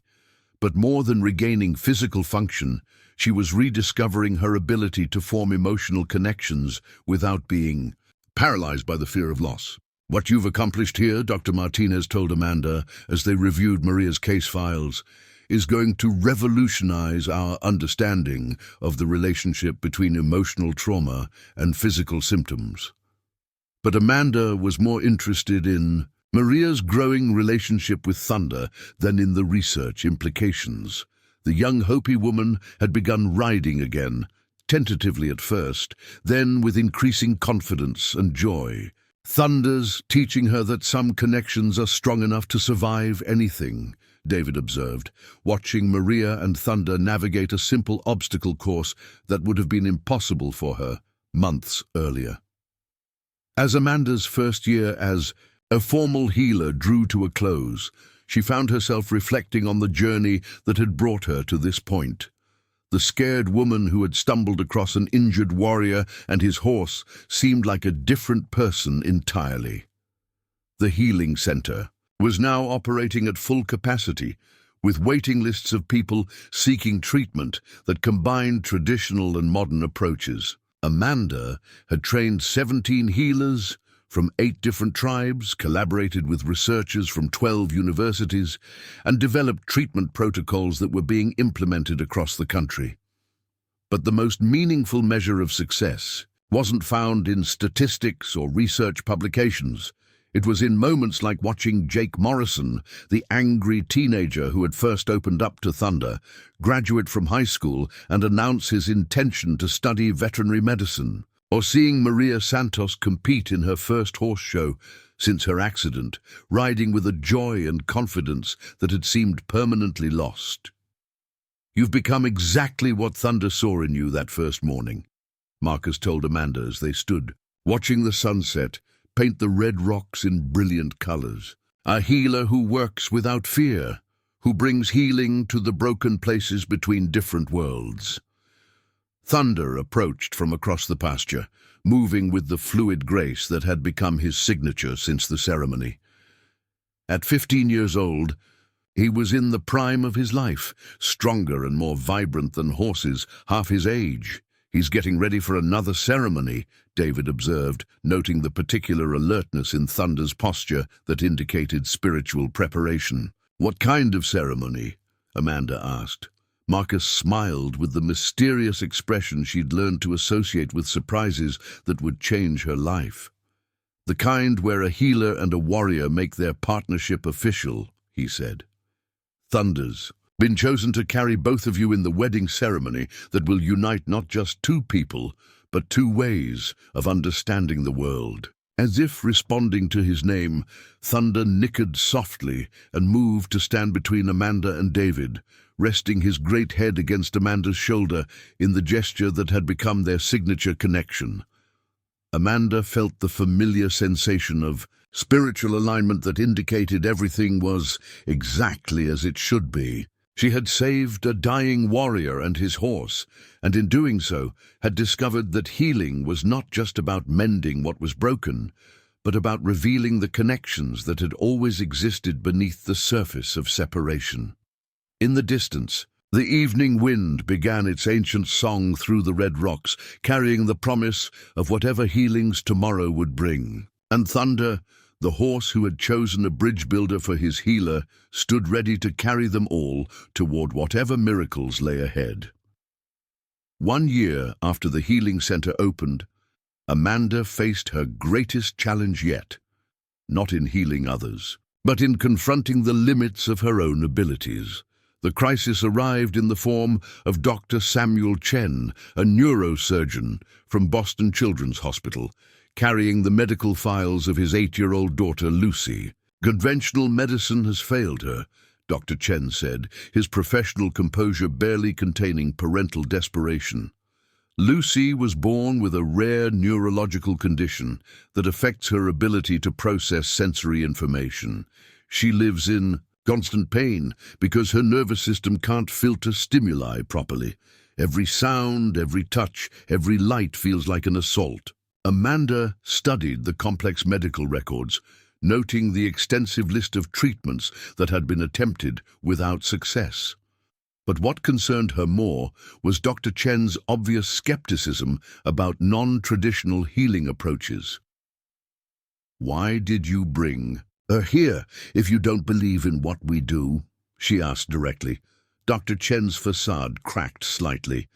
"Because I've exhausted every evidence-based treatment available. My wife found videos of your work online, read the research papers Dr. Martinez has published about your methods. I'm a scientist, Ms. Richardson, but I'm also a father watching his daughter suffer every day." Lucy Chen was unlike any patient Amanda had encountered. The small girl sat rigidly in her wheelchair, wearing noise-cancelling headphones and dark sunglasses. Her entire body tensed against the sensory overload that made normal life unbearable. When Amanda approached, Lucy shrank back as if expecting pain from any human contact. "Traditional healing methods require connection," Amanda explained to Dr. Chen after her initial assessment. "But Lucy's condition makes the connection itself painful. We need to find a way to work with her nervous system rather than overwhelming it." Thunder, now recognized internationally as a therapy animal with unique abilities, seemed to understand the challenge intuitively. Instead of his usual approach of directly engaging with patients, he positioned himself at a distance from Lucy, simply being present without demanding interaction. "He knows she needs space," David observed, watching Thunder's careful behavior. "He's creating a field of calm energy without imposing it on her." Over the following days, Amanda developed an entirely new approach to healing work. Instead of the hands-on energy techniques that had proven effective with other patients, she worked with Lucy at a distance, using visualization and intention to create what she termed healing space. An environment where Lucy's hypersensitive nervous system could begin to relax without being overwhelmed. The breakthrough came when Lucy, who hadn't spoken above a whisper since arriving at the center, suddenly asked a question in her normal voice. "Why doesn't the horse hurt my ears when he makes sounds?" Amanda realized that Thunder's presence was somehow providing Lucy with the sensory filtering her damaged nervous system couldn't accomplish on its own. Whatever energy field the great stallion generated seemed to create a buffer zone where Lucy could process stimuli normally. "Can you describe what you feel when Thunder is near?" Amanda asked gently. Lucy struggled to find words for an experience beyond her usual vocabulary. "It's like he makes a quiet bubble around everything. The sounds are still there, but they don't stab me anymore." Dr. Chen, who had been documenting everything with scientific rigor, looked up from his notes with an expression of bewilderment. "Her stress indicators have dropped to normal ranges," he reported. "Heart rate, blood pressure, cortisol levels, everything suggests she's experiencing genuine relief for the first time in years." What followed was weeks of careful experimentation. Working together, Amanda and Dr. Chen developed a protocol that combined Lucy's medical treatments with graduated exposure to Thunder's healing field. Slowly, Lucy began to tolerate increasing levels of sensory input while remaining in Thunder's presence. But the real miracle occurred when Lucy asked to touch Thunder. "I want to feel if he's real," she said, reaching out tentatively toward the stallion's neck. The moment her small hand made contact with Thunder's warm coat, Lucy's entire body relaxed in ways no one had ever seen. The chronic tension that had defined her posture since birth simply melted away. "It doesn't hurt," she whispered in amazement. "He feels warm and soft and safe." Dr. Chen's scientific training warred with his parental joy as he watched his daughter. experience comfortable physical contact for the first time in her life. "How is this possible?" he asked Amanda. "What's Thunder doing that medical science can't explain?" "He's providing something her nervous system needs but can't generate on its own," Amanda replied, though she knew her explanation raised more questions than it answered. "Think of it as a kind of biological resonance. Thunder's nervous system is somehow supporting Lucy's, allowing it to function normally. The implications of Lucy's case extended far beyond one child's healing." Martinez arrived within days of Dr. Chen's first reports, bringing a team of neurologists and consciousness researchers who were eager to study the mechanisms behind Thunder's healing abilities. "If we can understand how Thunder's presence affects neurological function," Dr. Martinez explained, "we might be able to develop treatments for dozens of conditions that involve sensory processing disorders, autism spectrum conditions, even certain types of chronic pain." But Amanda found herself more interested in Lucy's transformation than in the research implications. Over the weeks of treatment, the little girl had evolved from a withdrawn, suffering child into someone curious about the world around her.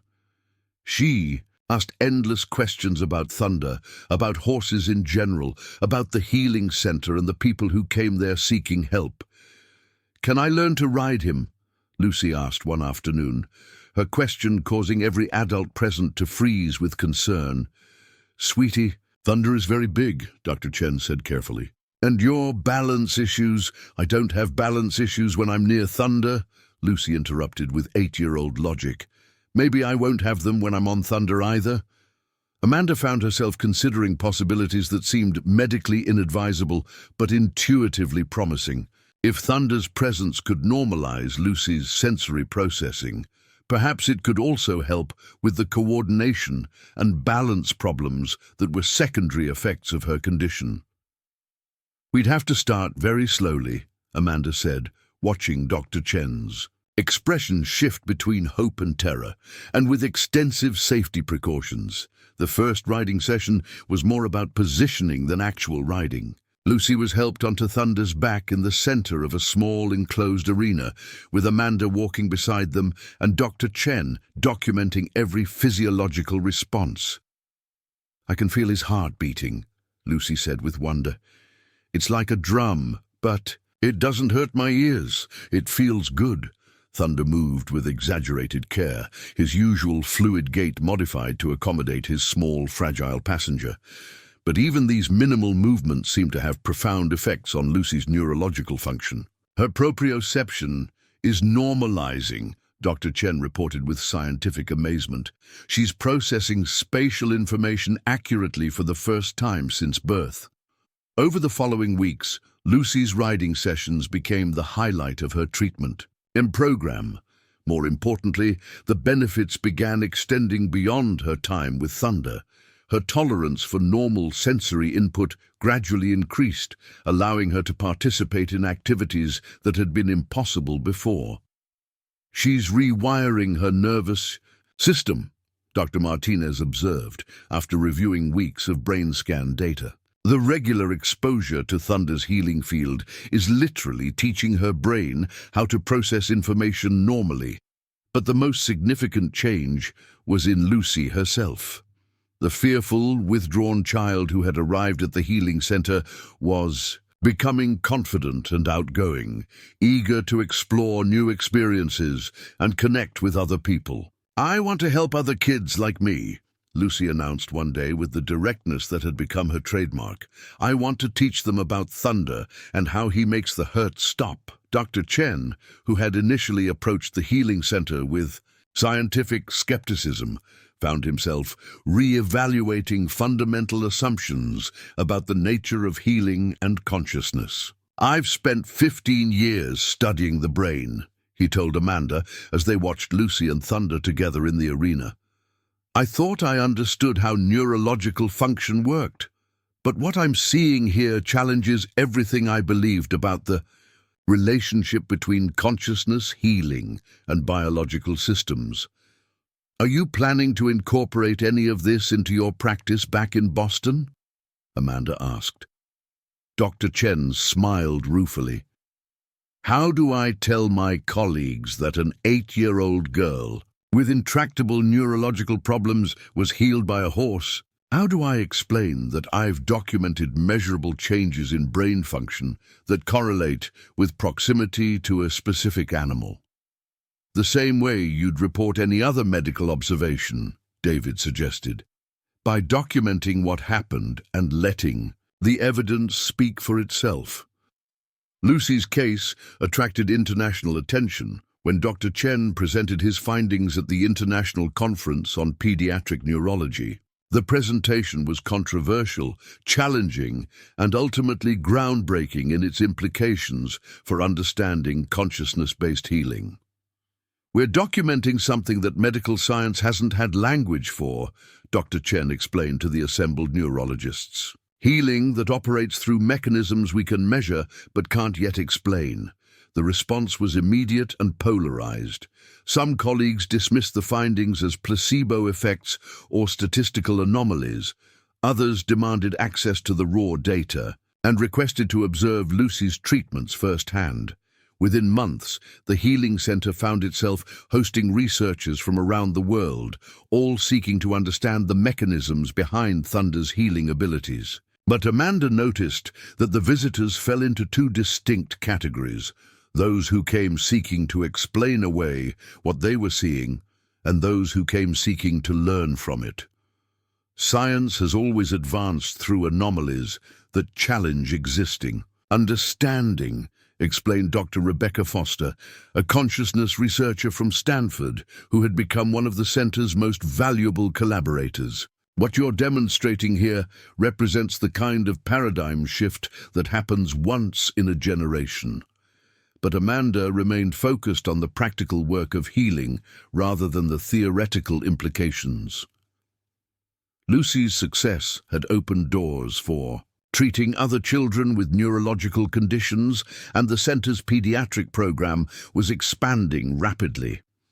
8-year-old Marcus Williams arrived from Detroit with autism spectrum disorder so severe that he had never spoken and couldn't tolerate human touch. 12-year-old Sarah Kim came from Seoul with chronic pain syndrome that had kept her bedridden for 3 years. Each case required developing new approaches that honored both the children's unique needs and Thunder's remarkable abilities. Thunder's becoming more than a therapy animal, Amanda observed to David as they watched the great stallion work with 3 different children in a single afternoon. He's evolving into something we don't have words for. David nodded thoughtfully. In our tradition, some animals are recognized as bridges between the human world and the spirit world. Thunder's carrying that role for a new generation of healing. The most profound change, however, was in the children themselves. Beyond their individual healing journeys, they had begun forming connections with each other, creating a community of young people who understood that healing could transcend conventional medical boundaries. "We should start a camp," Lucy suggested during one of the group sessions. "A place where kids like us can come and learn about healing and horses and helping each other." The idea evolved rapidly from childhood fantasy to practical possibility. Within 6 months, the Richardson Ranch was hosting its first summer program for children with complex medical conditions, offering a combination of traditional healing practices, equine therapy, and peer support that was unlike anything available elsewhere. "You've created something unprecedented," Dr. Foster told Amanda as they watched 23 children from 12 different countries participate in the camp's closing ceremony. A healing community that operates across cultural, medical, and spiritual boundaries. But Amanda's attention was focused on Lucy, who was addressing the assembled children with the confidence of someone twice her age. "Thunder taught me that healing isn't just about fixing what's broken," Lucy said, her voice carrying clearly across the amphitheater. "It's about discovering what was always whole inside us, even when everything else felt wrong." As the ceremony concluded and families began the process of departure, Amanda found herself reflecting on how far they had all traveled from that morning when she had first heard Thunder's distressed calls echoing across the canyon. Dr. Chen approached as she was saying goodbye to Lucy. The little girl, now walking confidently without her wheelchair, her sensory processing disorders managed to the point where she could attend regular school. "I never thanked you properly," Dr. Chen said quietly. "Not just for healing Lucy, but for changing how I understand healing itself." "Thunder did the healing," Amanda replied. "I just learned to create space for it to happen." "That's exactly why this work is so important," Dr. Chen said. "You've demonstrated that healing can operate through mechanisms we're only beginning to understand. The children who've been helped here are going to grow up knowing that reality is far more flexible and mysterious than most of us dare to believe."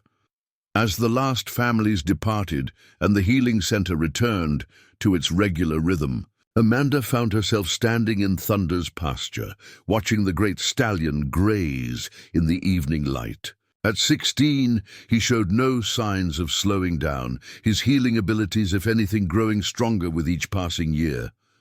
"Ready for the next challenge?" David asked, joining her at the fence.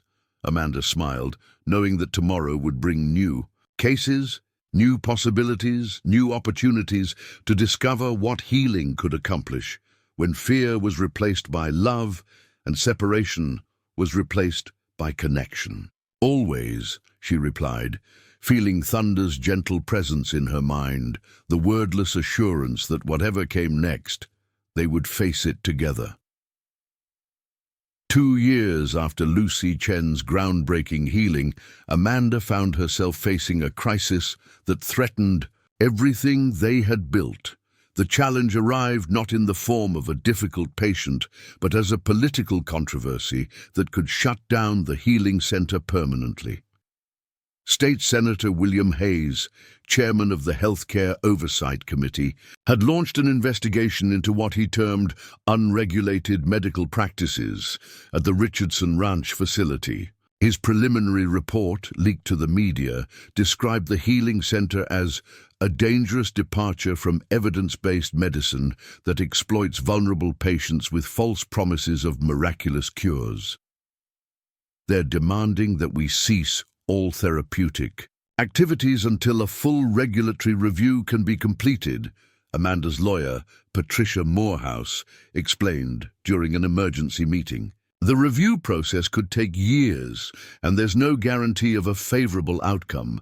Amanda felt the weight of responsibility for the hundreds of patients who depended on the center's unique approach to healing. More immediately, there were 23 children currently enrolled in residential programs who would have nowhere else to go if the facility was forced to close. "What triggered this investigation?" David asked, studying the official documents with growing anger. Patricia exchanged glances with Dr. Martinez, who had flown in from Johns Hopkins as soon as the crisis broke. There was a complaint filed by Dr. Harrison Westbrook from the Children's Hospital of Philadelphia. He claims that parents are refusing conventional treatment for their children in favor of what he calls mystical healing practices. Amanda knew Dr. Westbrook by reputation, a pediatric oncologist who had publicly criticized complementary and alternative medicine as dangerous pseudoscience. But she also knew the specific case that had likely triggered his complaint. "This is about Emma Patterson, isn't it?" Amanda said quietly. Dr. Martinez nodded gravely. "Emma's parents brought her here after conventional cancer treatment failed. Dr. Westbrook believes they should have continued with experimental chemotherapy rather than pursuing healing approaches he considers unproven. Emma Patterson was 9 years old, diagnosed with a rare form of leukemia that had proven resistant to standard treatments. When her parents, Jennifer and Michael Patterson, brought her to the healing center, she was weak, frightened, and facing a prognosis that offered little hope. "We weren't abandoning medical treatment, Jennifer Patterson had explained during Emma's intake interview. We were looking for something that could work alongside medicine to help Emma's body heal more completely. Amanda had developed a treatment plan that combined Emma's ongoing medical care with energy healing, nutritional support, and extensive time with Thunder. The results had been remarkable, not just in terms of Emma's blood counts, which had improved dramatically, but in her overall vitality and spirit. Dr. Westbrook sees Emma's improvement and assumes it's despite our intervention rather than because of it, Dr. Martinez explained. He's convinced that any positive results are either coincidental or the result of delayed effects from previous chemotherapy. But Amanda knew there was more to the story.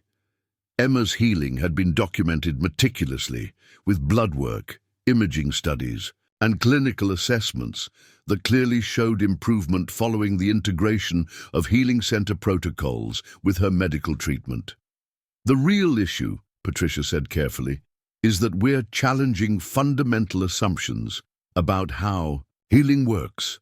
That makes some people in the medical establishment very uncomfortable. The investigation had already begun affecting the center's operations. Several families had withdrawn their children from programs, afraid of being associated with a facility under regulatory scrutiny. Staff members were questioning whether they should seek positions elsewhere rather than risk their professional reputations. We need to fight this, David said firmly. What we're doing here is saving lives, helping children who had no other options. Fighting could take years and cost hundreds of thousands of dollars in legal fees, Patricia warned, and there's no guarantee we'd win. The medical establishment has significant influence over regulatory agencies. Amanda found herself thinking about Thunder, who had weathered his own crisis of purpose and emerged stronger than before. Perhaps this controversy was the center's equivalent test, a challenge that would either destroy what they had built or prove its fundamental strength. What would it take to satisfy the regulatory requirements? She asked. Dr. Martinez had been researching exactly that question. We'd need to restructure as a research institution rather than a treatment facility. That would allow us to continue working with patients under experimental protocols while gathering the kind of data that regulatory agencies require. But it would also mean turning away most of the children who need help while we spend years proving what we already know works, Amanda pointed out. The solution, when it came, arrived from an unexpected source. Dr. Samuel Chen, Lucy's father, had spent the 2 years since his daughter's healing building a network of medical professionals interested in consciousness-based healing approaches. When he learned about the regulatory crisis, he mobilized that network with remarkable speed. We're proposing to establish a consortium of medical institutions willing to sponsor and oversee the healing center's work, Dr. Chen explained during a conference call that included department heads from 12 major hospitals. This would provide the academic credibility and oversight that regulatory agencies require while preserving the center's unique approach. The consortium proposal was ambitious in scope.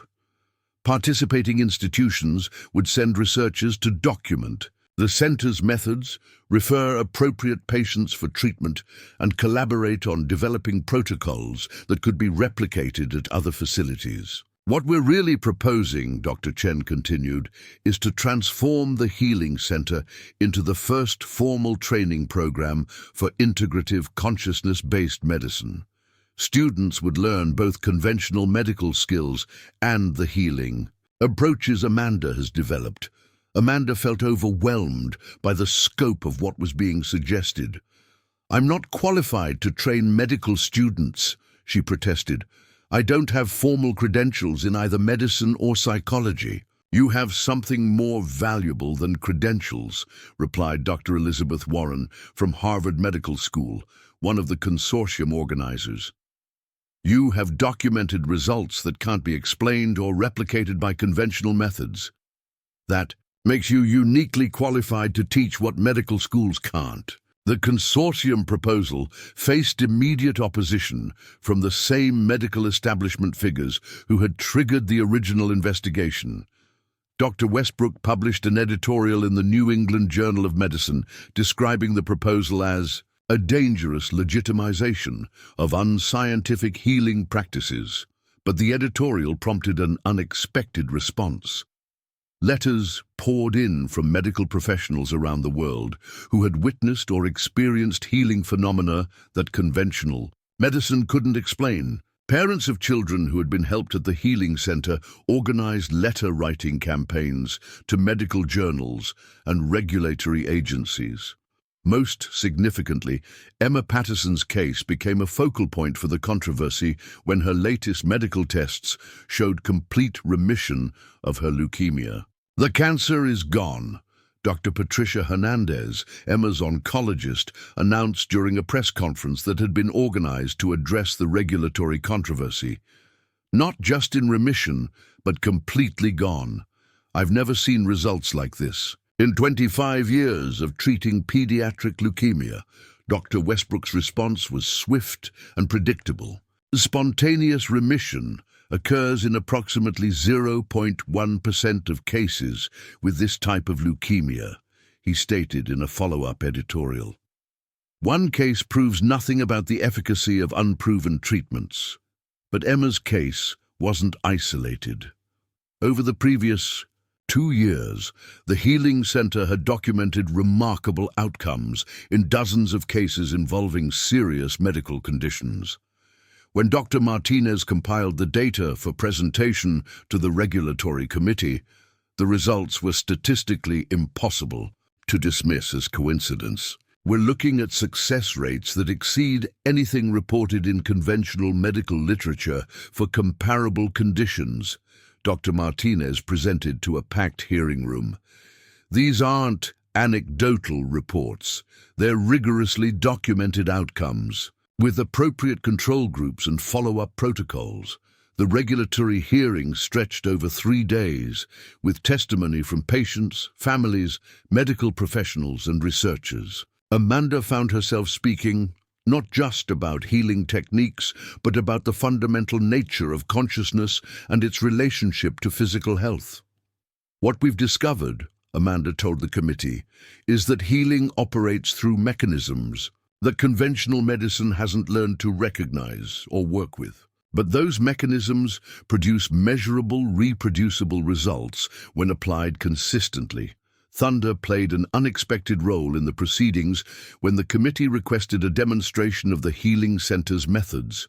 Rather than a formal presentation, Amanda suggested they observe a typical treatment session with one of the center's current patients.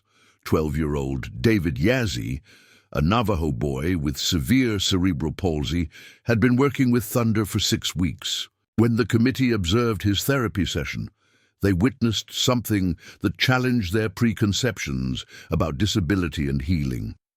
David, who had arrived at the center unable to walk or speak clearly, was not only riding Thunder independently, but carrying on animated conversations about his dreams of becoming a veterinarian. The question isn't whether what we've witnessed is real, Committee Chair Dr. Margaret Foster said during the final deliberation.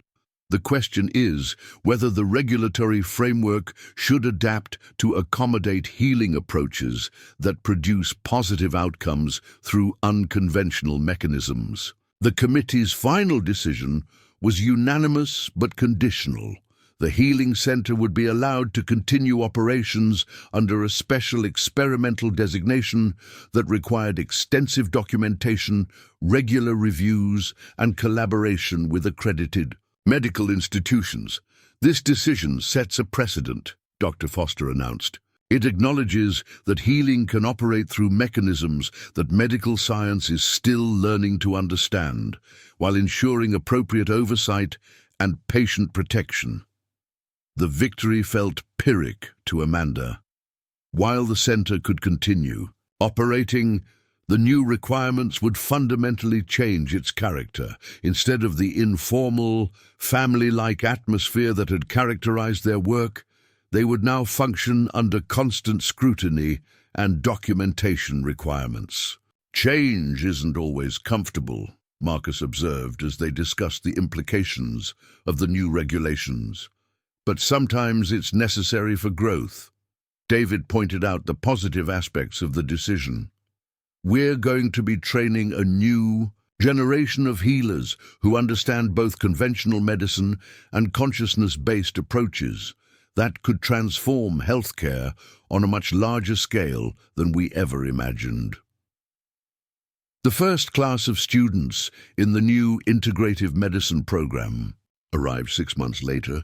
24 medical students, nurses, and practicing physicians from around the world came to spend a year learning healing approaches that couldn't be taught in traditional academic settings. Amanda found herself in the unfamiliar role of teacher, working with students who often knew more about anatomy and pharmacology than she did, but who were eager to learn about the subtle energies and consciousness dynamics that conventional training had never addressed. Teaching forces you to understand your own methods more clearly, she confided to David after a particularly challenging class session. I'm learning as much from the students as they are from me. The program's success exceeded everyone's expectations. Students documented healing phenomena they had never believed possible while bringing scientific rigor to practices that had previously relied on intuition and tradition. Dr. Jennifer Walsh, an emergency medicine physician from London, summarized the experience during the program's first graduation ceremony.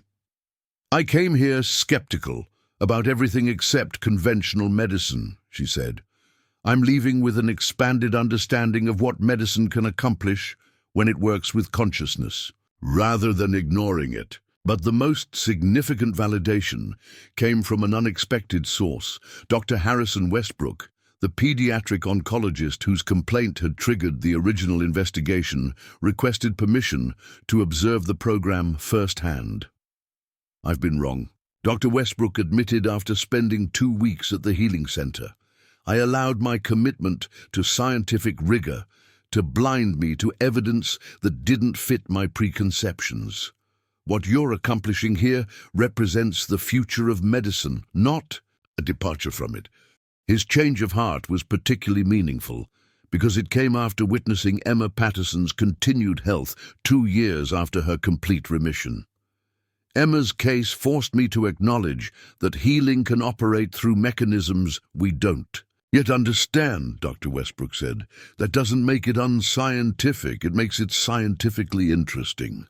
As Amanda's 3rd year as director of the expanded healing center drew to a close, she reflected on the journey that had brought them through crisis to acceptance and growth. The regulatory investigation that had once threatened to destroy their work had ultimately legitimized and expanded it beyond anything she had originally envisioned. Thunder, now 18 years old, continued to be the heart of the healing center's work. His abilities had not diminished with age. If anything, they had deepened and become more sophisticated. He could now work effectively with multiple patients simultaneously, adjusting his energy output to meet each individual's specific needs.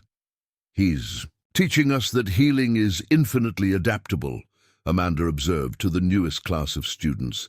There's no single approach that works for everyone, but there are underlying principles that can be applied in countless ways. The healing center had become a pilgrimage destination for medical professionals seeking to expand their understanding of healing possibilities. More importantly, it had proven that consciousness-based healing could coexist with and enhance conventional medicine rather than replacing it. You've created something unprecedented, Dr. Chen told Amanda during one of his regular visits, a bridge between ancient healing wisdom and modern medical science that honors both traditions while creating something entirely new. As Amanda stood in Thunder's pasture at sunset, watching the great stallion who had started it all, she marveled at how far they had traveled from that morning when she had first heard his distressed calls. They had not only healed his broken leg, they had discovered healing possibilities that were transforming medicine itself. Tomorrow would bring new students, new patients, and new opportunities to demonstrate that healing could transcend every boundary that fear and limitation tried to impose. And Thunder, the horse who had chosen a bridge builder for his healer, stood ready to carry them all toward whatever miracles awaited discovery. 5 years after the regulatory victory, Amanda stood before the International Conference on Consciousness and Medicine, addressing an audience of 3,000 medical professionals from 67 countries. The woman who had once been reluctant to speak at tribal council meetings now commanded the attention of the world's leading researchers and practitioners. Healing without fear means releasing our attachment to how we think healing should work, Amanda said, her voice carrying easily through the vast auditorium. It means being willing to follow the evidence wherever it leads, even when it challenges our most fundamental assumptions about reality. The conference had been organized specifically to address the paradigm shift in medical understanding that the Richardson Healing Center had catalyzed. Universities worldwide were now offering courses in consciousness-based healing. Medical journals regularly published papers documenting phenomena that would have been dismissed as impossible just a decade earlier. But Amanda's focus wasn't on the institutional changes. She was thinking about Thunder, now 21 years old, who had begun showing signs that his extraordinary life was approaching its natural conclusion. The great stallion still worked with patients daily, but his methods had evolved. Where once he had provided direct healing energy, he now seemed to be teaching other horses to carry on his work. A new generation of therapy horses at the center displayed abilities that echoed Thunder's gifts, though none matched the depth and sophistication of his healing presence. "He's training his successors," David observed, as they watched Thunder work with a young Arabian mare named Spirit Wind. "He knows his time here is limited, and he's making sure the work continues." Amanda felt the truth of that observation in her bones. Thunder's spiritual presence had grown increasingly ethereal over the past months, as if part of him was already transitioning to whatever came next, while his physical body completed its final service. The center now operated 5 satellite facilities across 3 countries, each staffed by graduates of their integrative medicine program. Over 800 children had been treated successfully for conditions ranging from autism to terminal cancer. The healing protocols developed at the ranch were being implemented in major hospitals worldwide, but success brought its own challenges. The demand for treatment far exceeded their capacity, forcing difficult decisions about which cases to accept. More troubling was the commercialization pressure from pharmaceutical companies wanting to synthesize and patent the healing techniques they had developed. "They don't understand that consciousness can't be bottled," Amanda explained to Dr. Martinez during one of their strategy meetings. "Healing happens through relationship, through connection, through the willingness to be present with suffering without trying to control the outcome." The center's most recent breakthrough had come through working with veterans suffering from post-traumatic stress disorder. Traditional therapy had proven inadequate for many of these cases, but the combination of Thunder's healing presence and trauma-informed energy work was producing remarkable results. Staff Sergeant Maria Rodriguez had arrived at the center after 3 suicide attempts, haunted by memories of combat in Afghanistan that made normal life impossible. Her transformation through 6 months of work with Thunder had been so complete that she was now training as a healer herself, specializing in military trauma. "Thunder doesn't just heal the symptoms," Maria explained to a group of visiting psychiatric researchers. "He somehow helps you find the part of yourself that was never broken, even by the worst experiences. Once you connect with that wholeness, the trauma becomes just another experience instead of the thing that defines you." The research documenting these outcomes was forcing the psychiatric community to reconsider fundamental assumptions about trauma, memory, and healing. Several major medical schools had established departments of consciousness studies specifically to investigate the mechanisms behind the center's success. But Amanda remained focused on the individual stories rather than the institutional implications. Each person who found healing at the center represented a unique journey from brokenness to wholeness, and those journeys continued to teach her about the infinite creativity of the healing process. 10-year-old Michael Santos had arrived completely non-verbal after surviving a car crash that killed his parents. Through months of patient work with Thunder, he had not only recovered his ability to speak, but had revealed an extraordinary gift for communicating with animals. He was now helping train the next generation of therapy horses, serving as a translator between human intentions and equine understanding. 16-year-old Ashley Kim had come to the center with an eating disorder so severe that she was on the verge of cardiac failure. Her healing had involved not just nutritional rehabilitation, but a fundamental shift in how she understood her relationship with her body. She was now studying to become a nutritional counselor, specializing in consciousness-based approaches to eating disorders. Each success story validated Amanda's growing understanding that healing was not about fixing broken people, but about helping them remember their inherent wholeness. Thunder had been her first teacher in this principle, demonstrating through his own recovery that apparent limitations could become gateways to expanded possibility.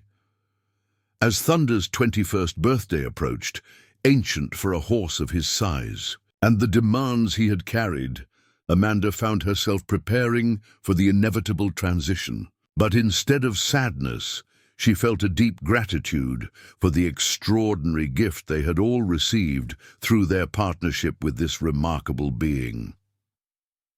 "He's not dying," Marcus observed during one of their evening conversations.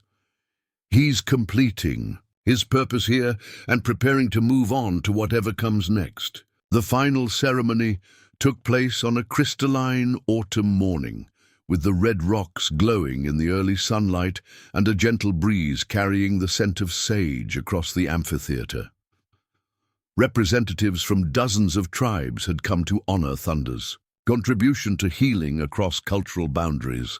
Medical professionals who had witnessed his work shared stories of transformations they had never thought possible.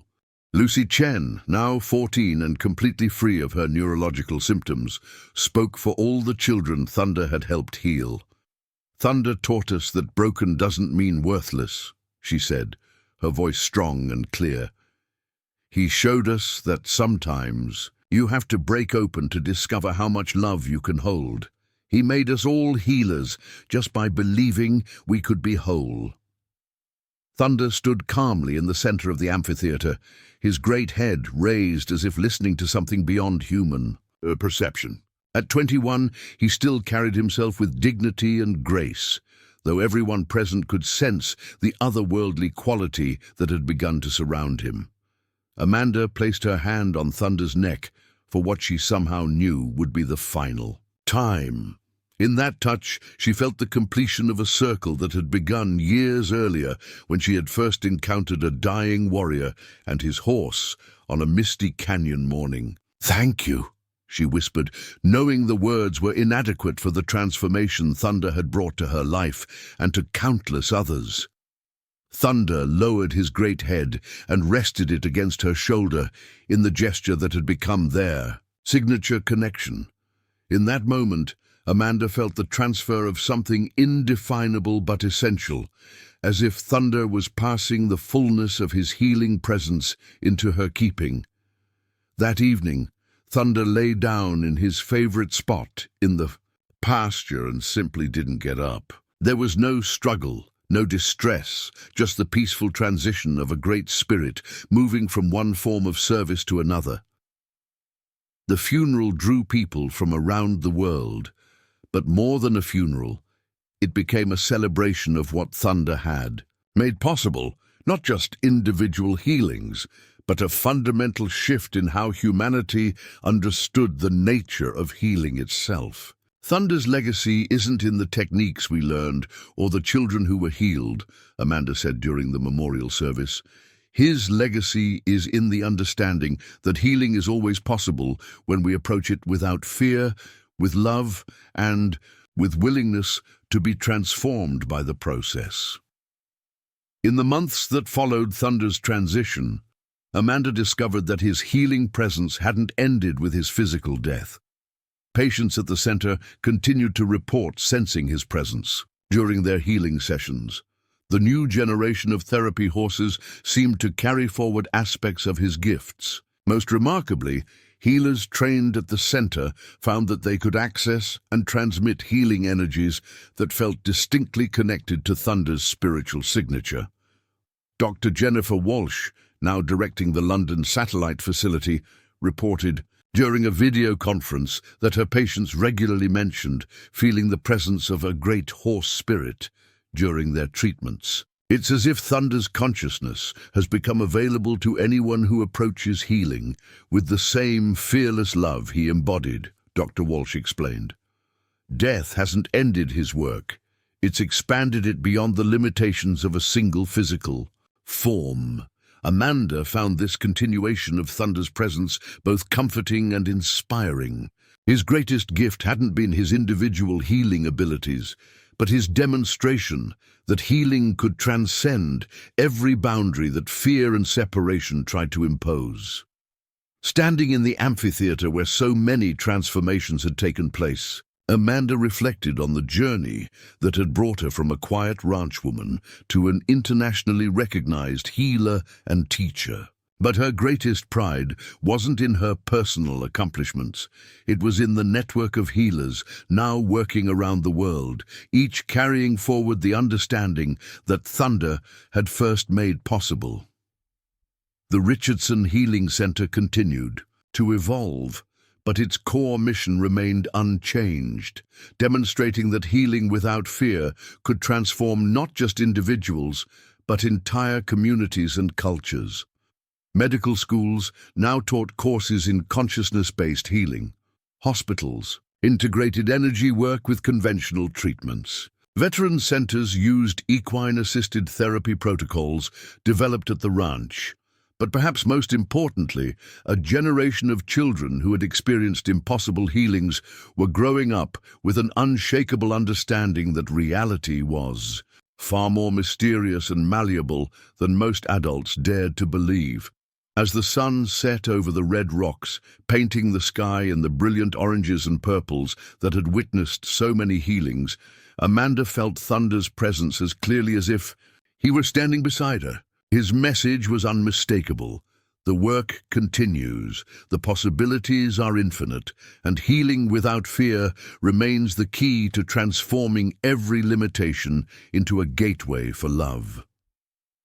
In the distance, Spirit Wind and the other therapy horses grazed peacefully in the pasture where Thunder had spent his final years. Tomorrow would bring new patients, new challenges, and new opportunities to demonstrate that healing could accomplish anything that love could imagine. And somewhere in the space between visible and invisible, Thunder's spirit continued its eternal dance of connection and transformation, teaching anyone willing to listen that true healing always begins with the courage to love without fear. Up next, you've got two more standout stories right on your screen. If this one hits the mark, you won't want to pass these up. Just click and check them out. And don't forget to subscribe and turn on the notification bell so you don't miss any upload from us.